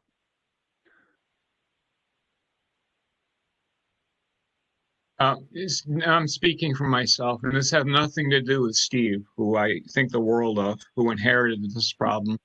But I don't see how it's possible to rebuild trust with the people who are making the decisions here. So I don't think our service on that committee would serve any purpose except to lend credence that there's a legitimate process here for vetting changes to the curriculum. So I don't see why anyone would waste his time doing this work. Yeah, I would agree with Fran, and I think that we already spoke on this in August. We passed a resolution that said until there was a shared governance in place. So if you want FAC involvement, the system office should be working. Steve, you should be letting them know that they should put in place a shared governance process for the new college. And as soon as that is in place, we will be happy to to have someone participate. That's what our resolution says. It does not appear that the system office wants a shared governance process in place, and that tells me that they really are not interested in faculty input. And if they're not interested in faculty input, then what's the point of us serving on anything? Right? I mean, the faculty input is by accreditation standards submitted through shared governance, and if there's no shared governance process, then there's no faculty input. So that we're not willing to work outside of the process dictated by accreditation. Can I ask a question along those lines? This is Paul from Capital. And a somewhat related point to Fran's. I received an email from our CEO today and asked me to put on the Senate agenda for our next Senate meeting. I'm the chair of the Senate. And it's in regard to choosing a faculty member to serve on the search committee for the new BOR president. And Capital, like our sister colleges, has taken a strong stand against faculty serving on these other type of committees for the BOR. And I'm sure it's going to come up when we're talking about it at the Senate. We've got some very vocal people, Seth, as you know, and others related to that. But I just wanted to get your thoughts on that for a moment, if you wouldn't mind.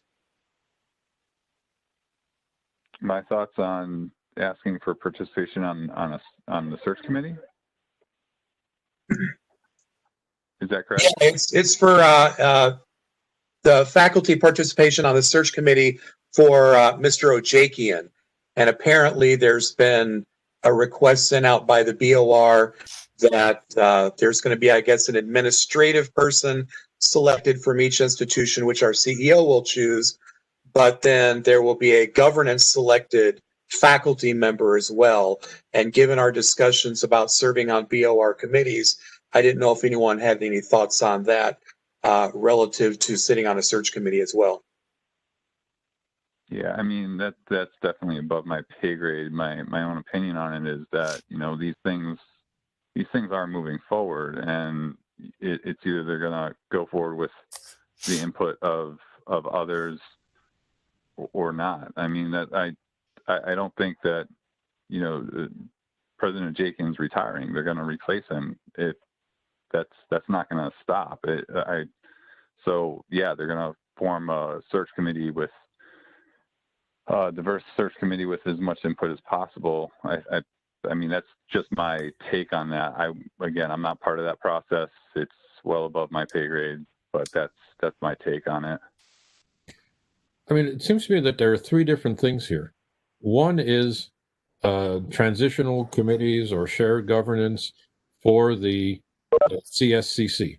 And we know all of the problems that we have, and we have a pretty firm position of not participating at this point, as do the unions. The second is the TAP process, which I think is distinct. I mean, this existed before students first did, and in speaking with faculty at my university, a number of them had fairly positive perspectives on it, insofar as it concerns the transition from students getting their associate's degree to entry into bachelor's programs at the university. And then there's a third aspect of it, which has just been brought up, which is the advisory search committee, right? There's going to be two different search committees or one search committee, which is made up of members of the Board of Regents, right? Exclusive, obviously, of myself and Kalina. And there's a second one, which consists of 37 people. And we talked about that last time, which would be advisory to the search committee for the president of the CSCU. But it seems to me these are three different things. I mean, I suspect my university will, in fact, propose somebody to serve on that advisory committee. But that's different from the question of serving on TAP council, and I think that's distinct from the question of the advisory, the transitional committees, and the lack of shared governance at the level of the community college. Am I wrong about that? David, I would agree with you, David. That's why I asked the question, just to kind of get people's thoughts on it. I would say, David, that you're right that the search for the system-wide president is unique from the other two, but I would not say that the TAP is unique from the consolidation of curriculum, because that's the model that they say they're using for consolidating curriculum. So they themselves have already blurred the lines between those two, and participating in TAP is therefore undercuts the argument that we shouldn't participate in the other, because that's the model that they say they are following. So yeah, I don't see a distinction there. Now, in terms of the presidency, the presidency preceded Students First, preceded Marco Jakian. We had Kennedy, we had Gray, and so that, I think, is a separate issue for sure. And we are putting someone on that committee. That said, I based upon the experiences we've had, I don't think that the local college input will be taken seriously, but we are going to send someone.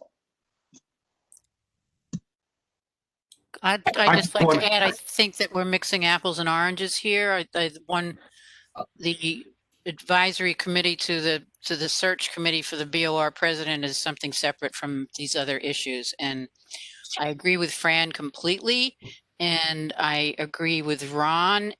But I would go a little bit further and say that the system office already attempted their version of shared governance, and it was an abysmal failure because it was mandated the way they wanted it to be. So I would be a little bit concerned about them coming back and saying, "Oh yes, well, we'll revive the shared governance committee that we had," because I was on that committee and I wouldn't go back on it. So I'm with Fran. I think this serves no purpose at all for us to participate in any of this. And, having been on the original TAP steering committee, as was Ron, as Dave Stoloff was, and I think that's all who were at this meeting, we were betrayed. People went into TAP with good faith and did good work. But at some point, this was hijacked as the model to be used to build the one college. We were betrayed. Not by Steve Marcellanis. Please, let's get that straight. Steve is an innocent victim of all of this. Steve is trying to do his job. I understand that. But we were betrayed by the people of the system office. And I don't know how you regain that trust. I don't know if you can. Yeah, no, and Fran, like I said, this is something that I'm not taking. I understand the difference between what's going on with everything and I feel badly for you, so Steve. please, there's no, there's no need. Like I said, it's the transfer tickets, in my opinion, have done their job as far as bringing a ton of attention towards the issues that students are having with transfer. The transfer tickets, the associate degrees themselves, are just things that need to be, I think, reworked and tweaked and improved. And, after 5 years, I'm sure most of your programs and most of your schools have to have gone through some kind of review and assessment and adjustment. And that's kind of where we are now. And, I'm going to do the best I can to keep, again, those conversations moving forward with transfer and transfer issues. But I totally understand the politics in it, and again, nothing personal here. Thank you. Were there others who wanted to speak on this? Brian Kaufman, Quinnebog Valley Community College. Steve, I would love to work with you. I'd love to work on this, but I have to support what everybody else is saying here. And for the most part, all senior faculty at my college are not involved in anything anymore, and are not going to be involved in anything until shared governance is a fact, is a bona fide process. And I know what you've already said, and so I'm just reiterating what everybody else said. Many of us on this committee and on other committees have worked for years to try to establish shared governance, long before even students first became a thing, and we're still waiting. And so we'll keep waiting until the system comes around and wants to participate with us, really wants our participation. But I do look forward to meeting you, Steve, and I really appreciate your coming here and asking, and I wish I could say yes, but we're gonna certainly, anybody from my college would not participate. Yeah, no, that's again, appreciate it, and I will tell you, just bring it up that any adjustments and any suggestions that are moving forward with TAP, they are coming from the faculty work groups. They are coming from FERC, which is the 17 faculty members for the most part.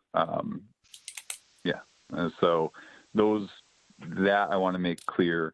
And if anything has to move, the major adjustments beyond what we could satisfy through those groups, I'll feel free to communicate with you all as well, and we'll go from there. Yeah, that's what I was thinking too, Steve, to maintain the line of communication, which you've made a good effort to maintain. Now, we can write up a paragraph and send it to you based on the discussion we've had and the vote that we had. would that we won't say anything too favorable about you because that might not help you. But I think it's important to maintain the line of communication.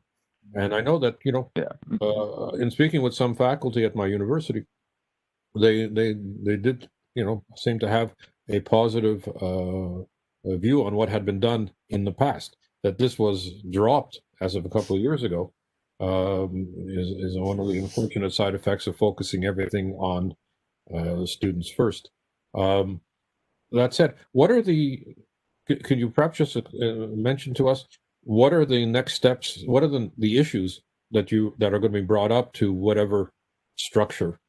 You mentioned FERC and the council. What are the issues that are alive at this point in terms of FAC? Are there programs which don't have FACs, don't have transfer tickets, which are going to be looked at? Is there some evaluation of the success of the transfer tickets? Well, now that I've taken on the position, I'm looking to collect more data as far as the follow through for TAP. So that in itself is going to bring up, I think, other things that we need to address.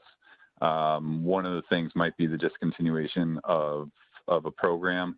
There's one in particular that has very low outcome, very low enrollment, and is almost causes more confusion than good. So we're looking at and evaluating that, and then again, I'm just not clear on the process moving forward.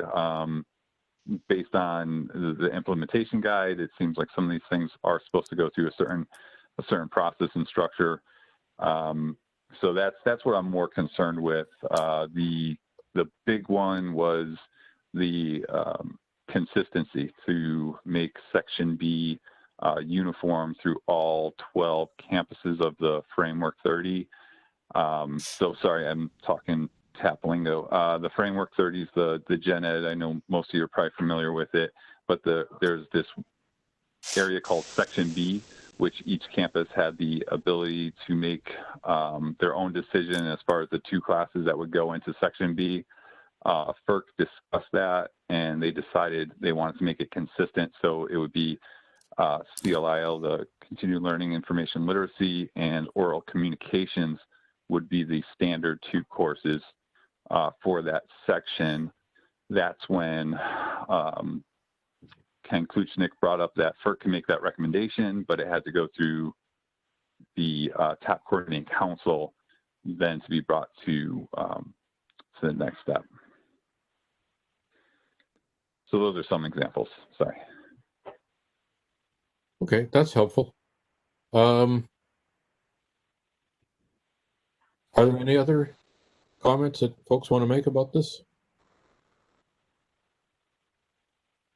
Okay, we'll write up a paragraph or 2 and send it to you, explaining our position, and I'll include, the importance of maintaining a line of communication. And you may end up being invited again to give us a report on what is happening. I would definitely like to have the information. I mean, you probably were here for the part where we discussed our research committee.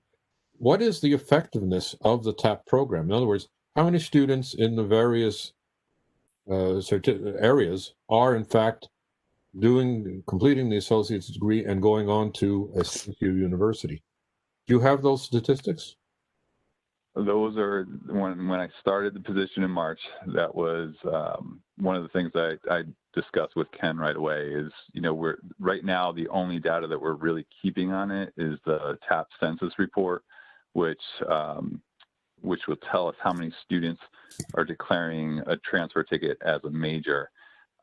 Beyond that, we really don't have any other information. So we're working with the IR department at the system office to kind of track some of that stuff through the clearinghouse. So we're hoping to have some more metrics as far as where are students going, what are they majoring in, are they graduating with the 60 credits that's promised. So those are things that we are pursuing, but we don't have the information yet. But it is vital to assess the validity, the effectiveness of this program compared to other degrees and other students that are graduating outside of the transfer tickets, and how are they doing, stuff like that. And do you know what proportion of students are taking transfer tickets compared to those who don't? And in both cases, growth rate? I don't have the ratio. I know they have a preliminary TAP census report that's being reviewed by the 12 community colleges right now, and it has grown to over 7,000 students that are declared these as majors. And again, I know that information is good, but not all students should be in those transfer tickets, so it does kind of fluctuate. But that's also the importance of getting this TAP census report out to the campuses so they could verify that students are in the appropriate majors and doing the thing that makes the most sense for them. So, but I don't know how that compares to, the overall student population and percentage wise. Well, when you do get that information, if you could share it with us, that could be, one form of our line of communication. No, absolutely. Yeah, the TAP census report, as soon as that's done, I could definitely forward a copy to the committee. Thank you. I appreciate that. Okay. That takes us to point 9, which is invitation to the interim president and provost of CSCC. In communication with David Levinson and Michael Rook, they indicated their interest in coming and meeting with the FAC. Both Kalina and I have discussed it with them, and Kalina can add her comments. What I said was I would bring this to the FAC at this meeting, and I'm favorable to the idea of having them come to our December meeting.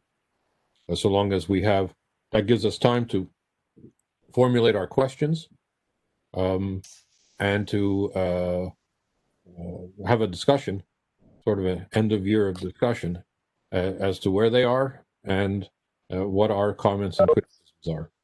But I open that for discussion. We haven't made any commitment in that sense. Kalina, do you want to add something? And then we'll go to Lois. No, I don't have much to add. Okay, Lois? My first question is, what do you see as the point of this? Why would we do this? I think we want to discuss I would imagine we want to discuss the question of shared governance and how we see that happening, given the transitional situation in which we all find ourselves. So I think that would be an important issue, and I'd like to know what their position is on faculty control of curriculum, however the CSCC may be organized, and related issues. David Levinson came to the FAC. We asked him questions, many of which he didn't respond to or couldn't respond to. And has he done anything in response to that meeting since? Well, I think that the request to come and meet with us again would be a follow-up to it. Yeah, this is Mike Shea. I would just hate to sort of be in the position where we're the ones shutting down the possibility of talking.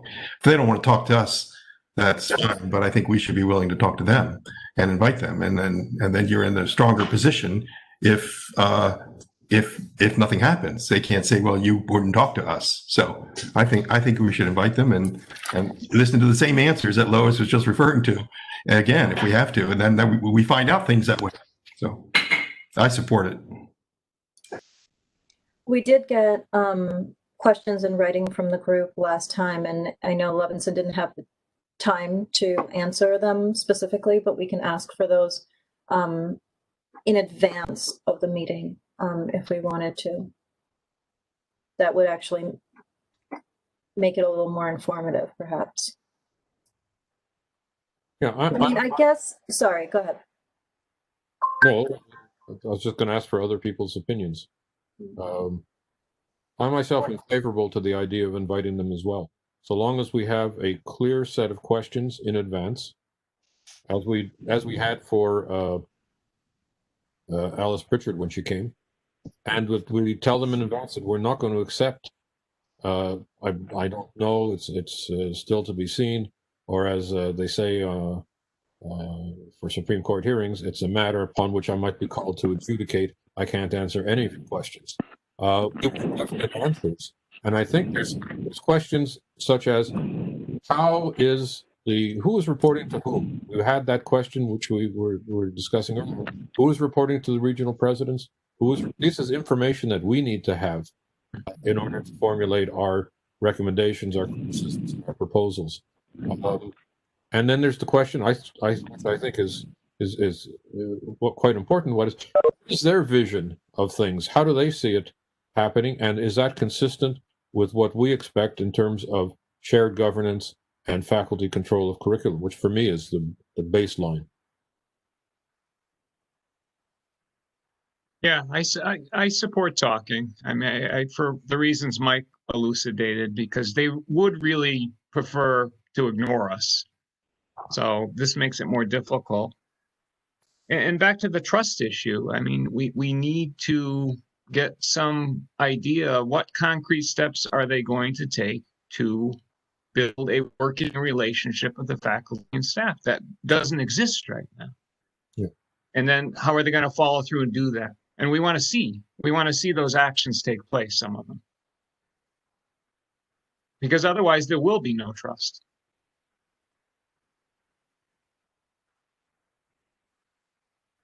Anybody else? I'm sort of reading the consensus as inviting them with questions prepared in advance, so we can talk about that at our next meeting and sort of gather them between now and then. So we would not invite them for our next meeting, not November, but our December meeting, and also that we want specific answers. It's time, and the last time there was concern expressed by members of the FAC that the answers that Levinson provided were not sufficiently worked out, detailed, or specific. And now we want specific answers. So this is Barbara. I definitely support it. Last time we asked him, he promised to go look into the question of shared governance and come back with information for us. And it's time for him to do that. So this is good. We'll see. Okay. So we'll go ahead, Kalina and I, and make that invitation for our December meeting. Can we vote on this, please? Yes, we can.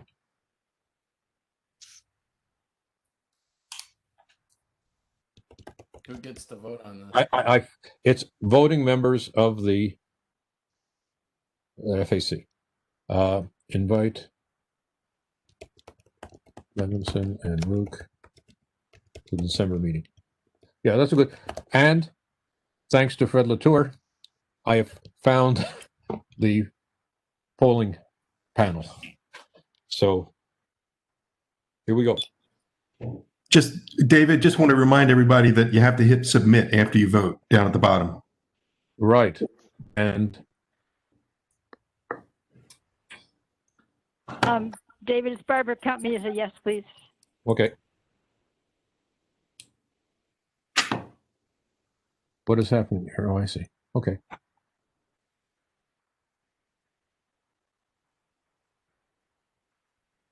How many, Lois, how many voting members do we have normally? 9 or 10. 10. It's 10. 10. Yeah, 10.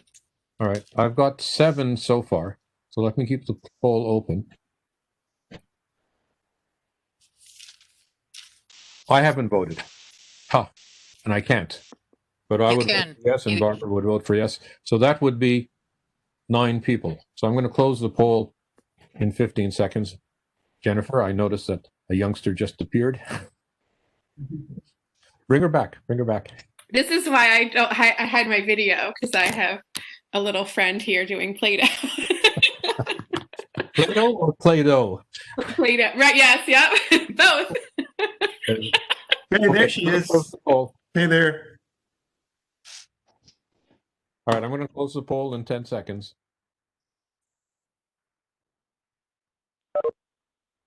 Okay, so can you see the results? I don't know that they are. The results are 7 yes, 1 no, 1 abstain.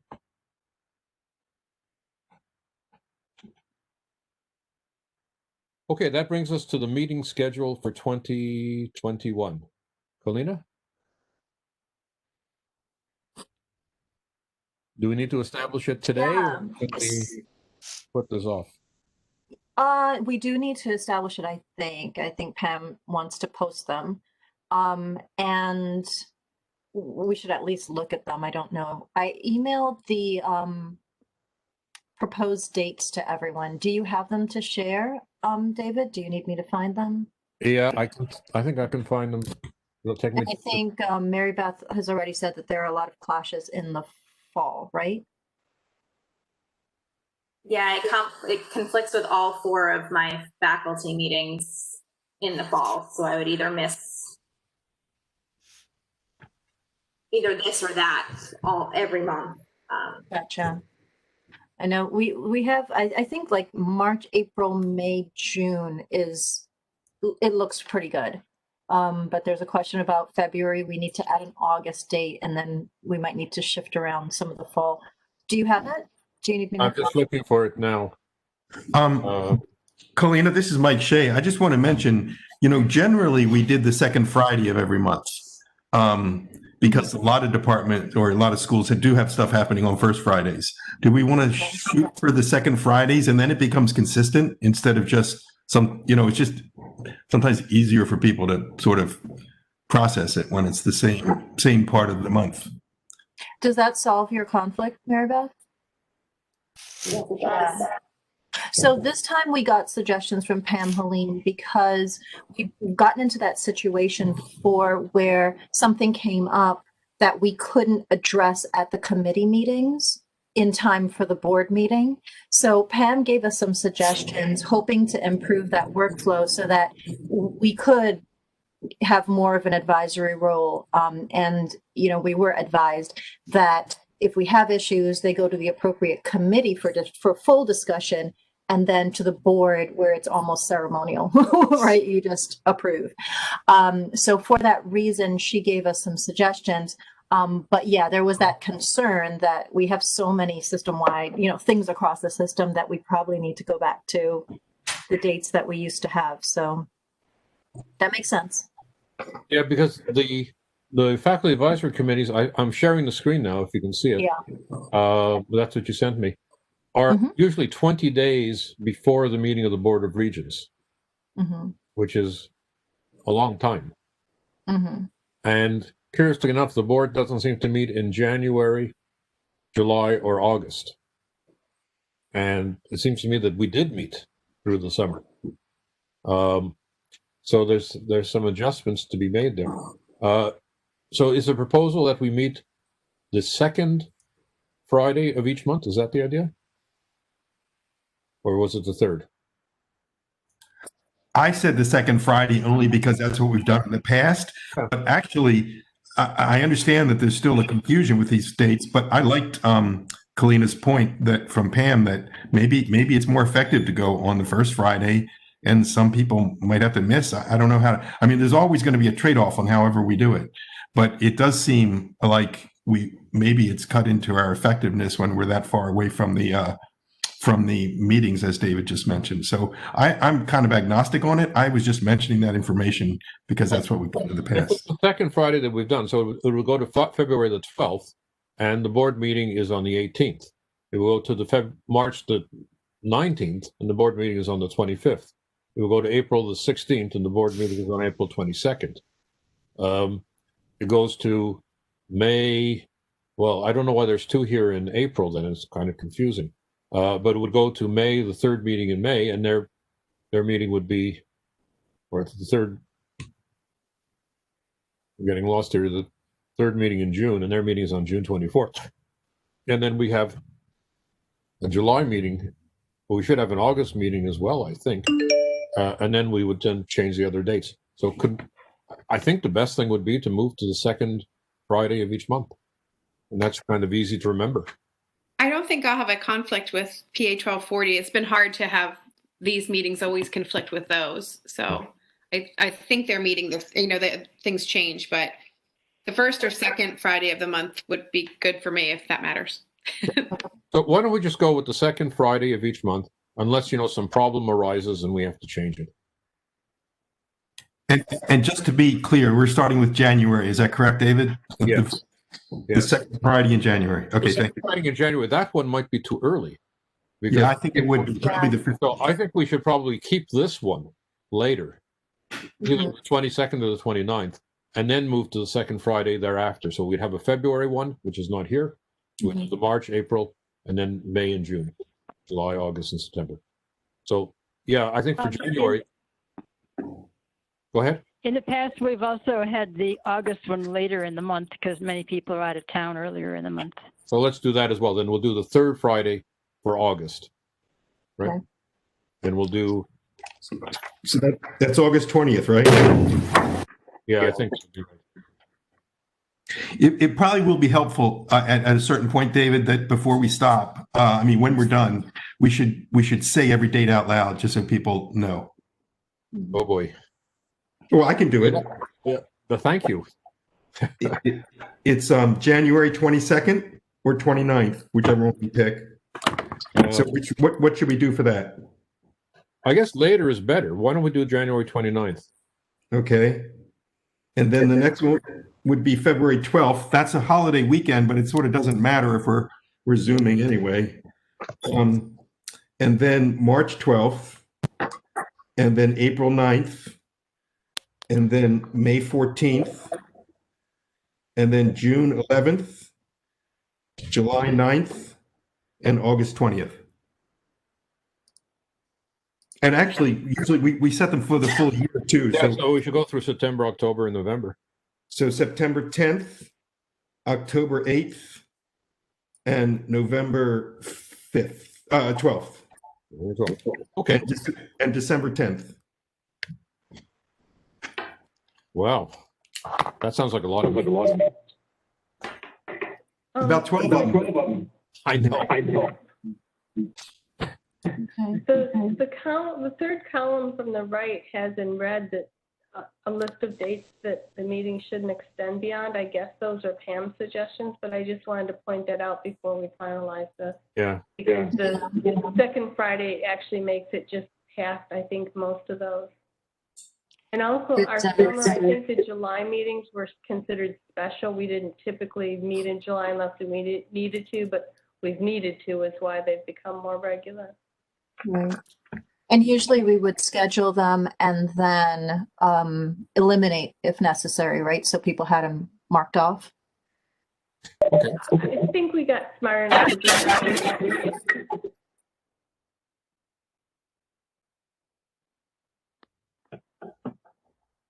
All right. So do we want to still continue? I think, the committee meeting date should not extend past dates listed below. If that's not convenient for us, it's not convenient for us. But in any case, in March, it doesn't extend past that. In April, it doesn't extend past that. In fact, we're pretty good with that. Yeah. So but to be clear, there are going to be many times when our meeting comes after the ASA, comes just before the board meeting. So we're not going to be able to bring concerns to those committees. I have not yet been successful in adding anything to the agenda to the ASA committee in the ASA committees. So, I don't know how much that actually matters, but it does make it impossible in some cases. Well, we would have to do it from the previous meeting. Yeah. Month back. And yes, some of their meetings, so their meeting, the ASA meeting in February would be before ours. Mm-hmm. And it would be the same day in some cases. So you would have a 9:30 meeting and then you'd have a 1 o'clock meeting. Mm-hmm. It actually sort of works because you're informed of how the issues are coming through the committees. Then we can consult. The problem is that we're not particularly successful in having actual dialogue at the board meeting. But that seems to make sense because we don't determine the committee meeting agenda, so we need to know what's on the table to discuss it. This actually probably works out just fine, other than we're making declarations at the big board meeting as opposed to having a real conversation. We'll have to work on that. Okay. All right. So shall we go with that as with Mike's proposal? Yep. Okay. Let me stop the sharing. I don't know if we need to have a. So is there a general consensus on this? Is anybody objecting to these dates?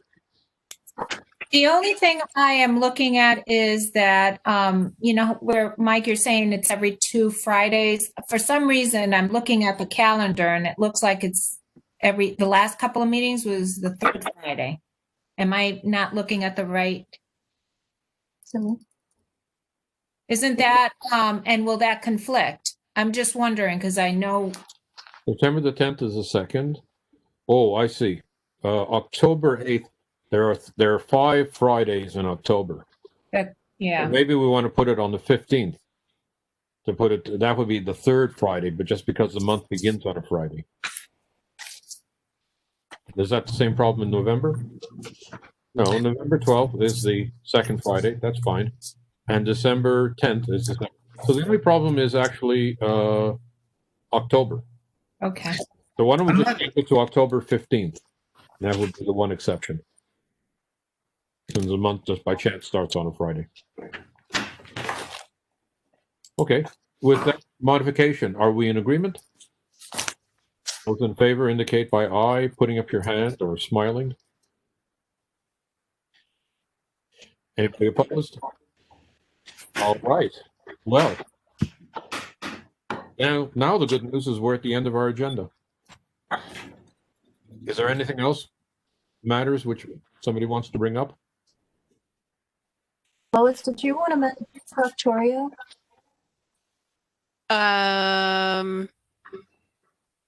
Yes. Has what's happening with Proctorio in the system? My understanding is that we're going to be using Proctorio as a proctoring tool for exam taking, online exam taking. And the New York Times published an article a couple of weeks ago that was talked about the equity issues and the ADA issues, et cetera, with the use of Proctorio. So I had nothing official to say about it, but I do think I have concerns about it, and I think people should be aware of the issues with it as opposed to the supposed positives. Also, the privacy issues, because it supposedly takes pictures of the students' room and where they're staying, and there's all kinds of other issues with it as well. Has anybody else read anything about this? I haven't, but I would say that this is another example of why the system office shouldn't be buying systems without talking to faculty first or talking to, I mean, this is another thing we should push as the FAC. I mean, the same is true with Zoom. I mean, everybody wants to use Zoom, and that's the one they don't support. Well, and that would be, I'm sorry, Mike, I'm going to say that because that was my second issue. I don't know why they are laser focused on making sure we don't use Zoom when there are so many other tools for other things, free online stuff or very cheap online stuff that we use all the time that are not owned or supported by the system office. So I don't know why they've picked Zoom in particular to. So I was just also, yeah, so I think the point would be that with Proctorial and Zoom and all sorts of things, we need to sort of help them think about that they need to consult with the users of this stuff first, because it saves money in the long run if it works better in an education environment than something else does. So I think we need to keep pushing that issue, but on a particular issue, we probably should just raise it about Proctorial. I don't know enough about that, but I understand the kinds of objections that Lois is raising, because these things are made by companies, not by educators. I can send the articles, the New York Times article from a couple of weeks ago, and then I did some research after reading the New York Times article that I came across a couple of other articles that talk about. I mean, there's all kinds of issues involved. The ADA issues. One issue was, and this was in the Times, about a student who had a facial tic, and she never reported that as an ADA problem because she was in the class and everything was okay and she could handle it. But all of a sudden, if you're taking an online class, an online test, and this Victoria is recording her facial features, that becomes a big concern. So, and the other thing is they tell you with Proctoria, you're supposed to go into a quiet room where nobody else can get in there. Well, a lot of these students are parents or babysitting their brothers and sisters, and they need to have that ability to be able to talk to it. So they hear, this Proctoria hears other voices, and all of a sudden they, it thinks you're cheating. So there's just a number of issues that are involved with it. I can send the articles if you're interested. Yeah, Mary Beth, I think you wanted to speak.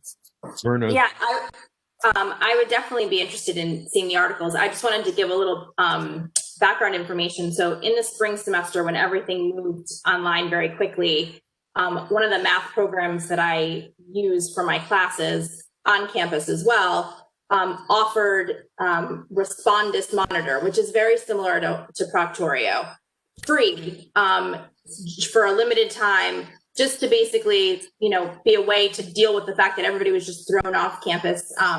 And so I used it, and it was optional for my students. And I had other arrangements for students who didn't have webcams or didn't feel comfortable being recorded, or, I gave other options of how they could do their tests and how they could get the information to me. But I did have a number of students who used it. And I could definitely see how, in certain situations, students could be flagged as cheating when they really weren't.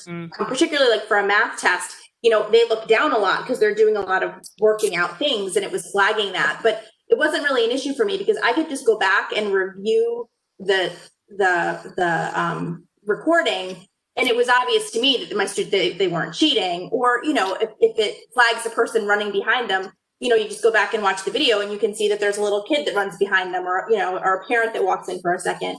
So I found it helpful in certain situations. It's certainly not something that I would mandate for all my students to use, and I feel like that's my biggest issue with it, is if the system adopts this and then it becomes something that's expected to be used, I think there could be a lot of problems with that. But I think in certain situations, it made it easier for my students. And so I think there's advantages and disadvantages, but I'm interested. And again, I was not using Proctorio, so I have no idea if it's the same at all of what I used. And there may be it might be a completely different way that it does it.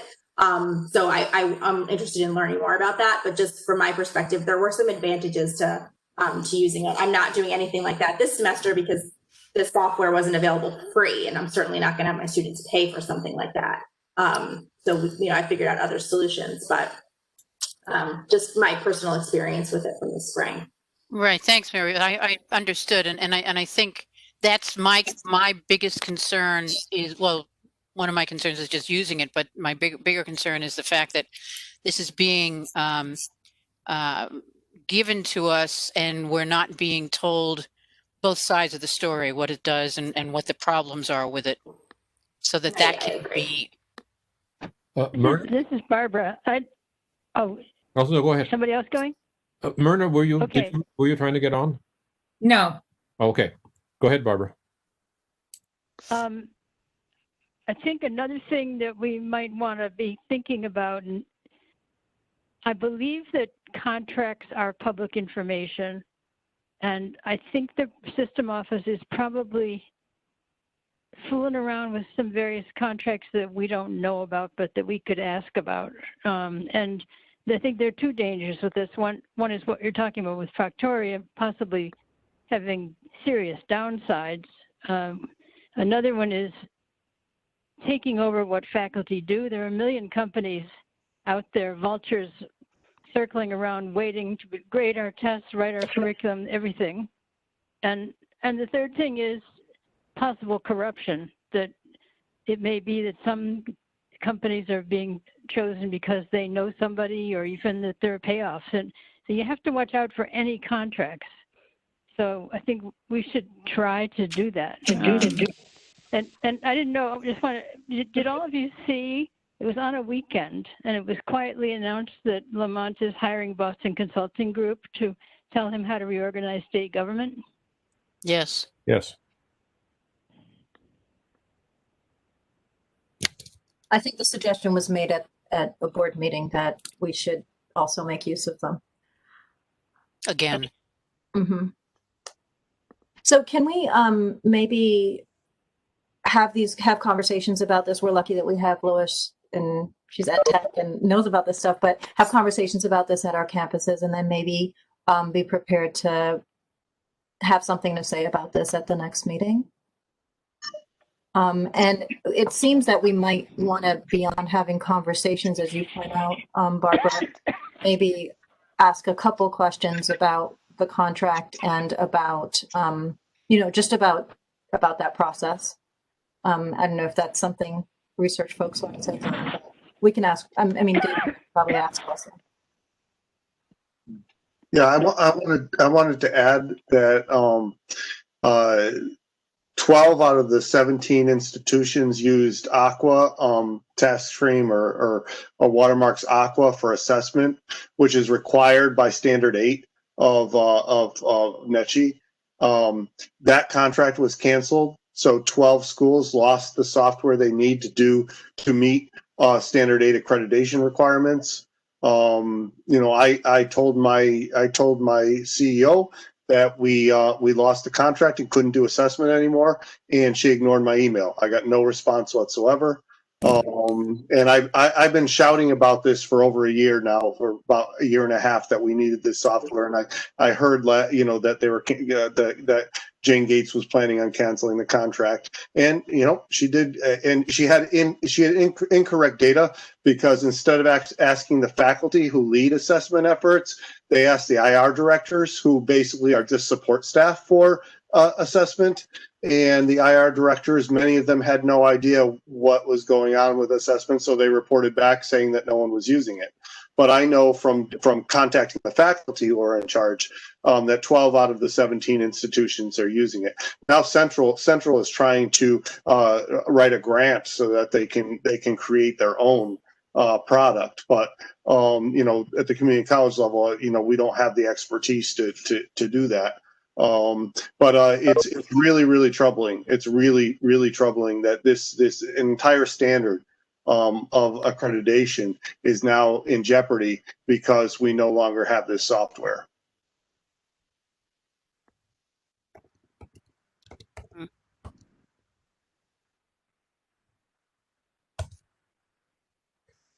Okay, well, we could, put this as an agenda item for next meeting.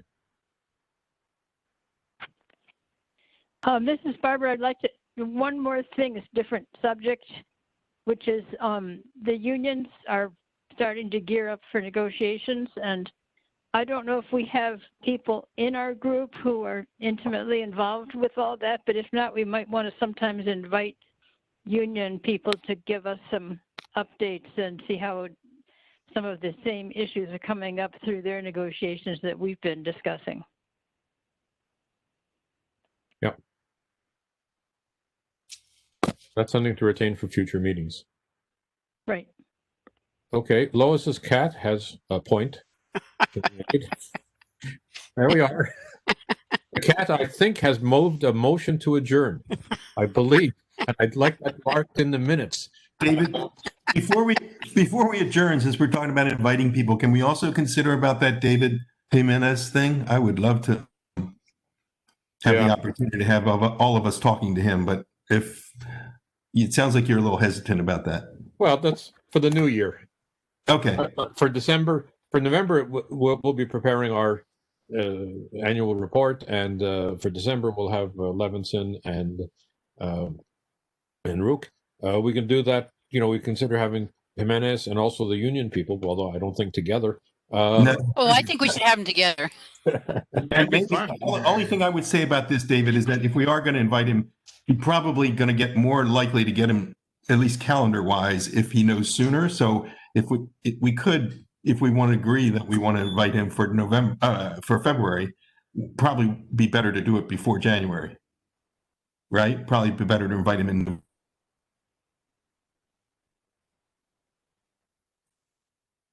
So he can plan ahead.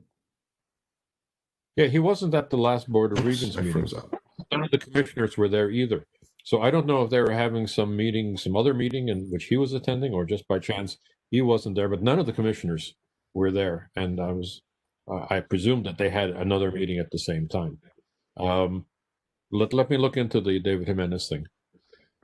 Okay, he was planning the privatization of higher ed. Well, we certainly would have an interesting discussion with him. There's no question. One other possible agenda item for next month, at least as a discussion, IT acceptable use policy, interpretation and enforcement. We're having a little problem on our campus communicating openly now without getting approval of supervisors for the first time in 30 years since I've been there. So I would be really interested to know what's happening on other campuses in terms of that. Good if there's a suggestion. pattern, or if it's unique to Tunxus. All right. Any other items to be included? If not, we revert to Lois's cat. That cat was smiling. Well, yes, Saw that. he did. He did put forward a motion to adjourn because he figures then I can give him supper. I want that included in the minutes, please. Okay. Those in favor, raise your hand or say aye. Those opposed? Okay, we're done. Next meeting, by the way, is November 20th and then December 11th. Okay. Okay, thanks, folks. Good meeting. Thank you. Thank you.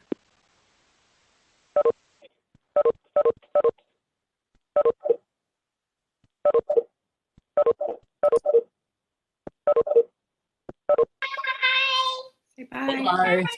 Bye. Jennifer, your daughter can oh, she's gone. I think everybody's gone.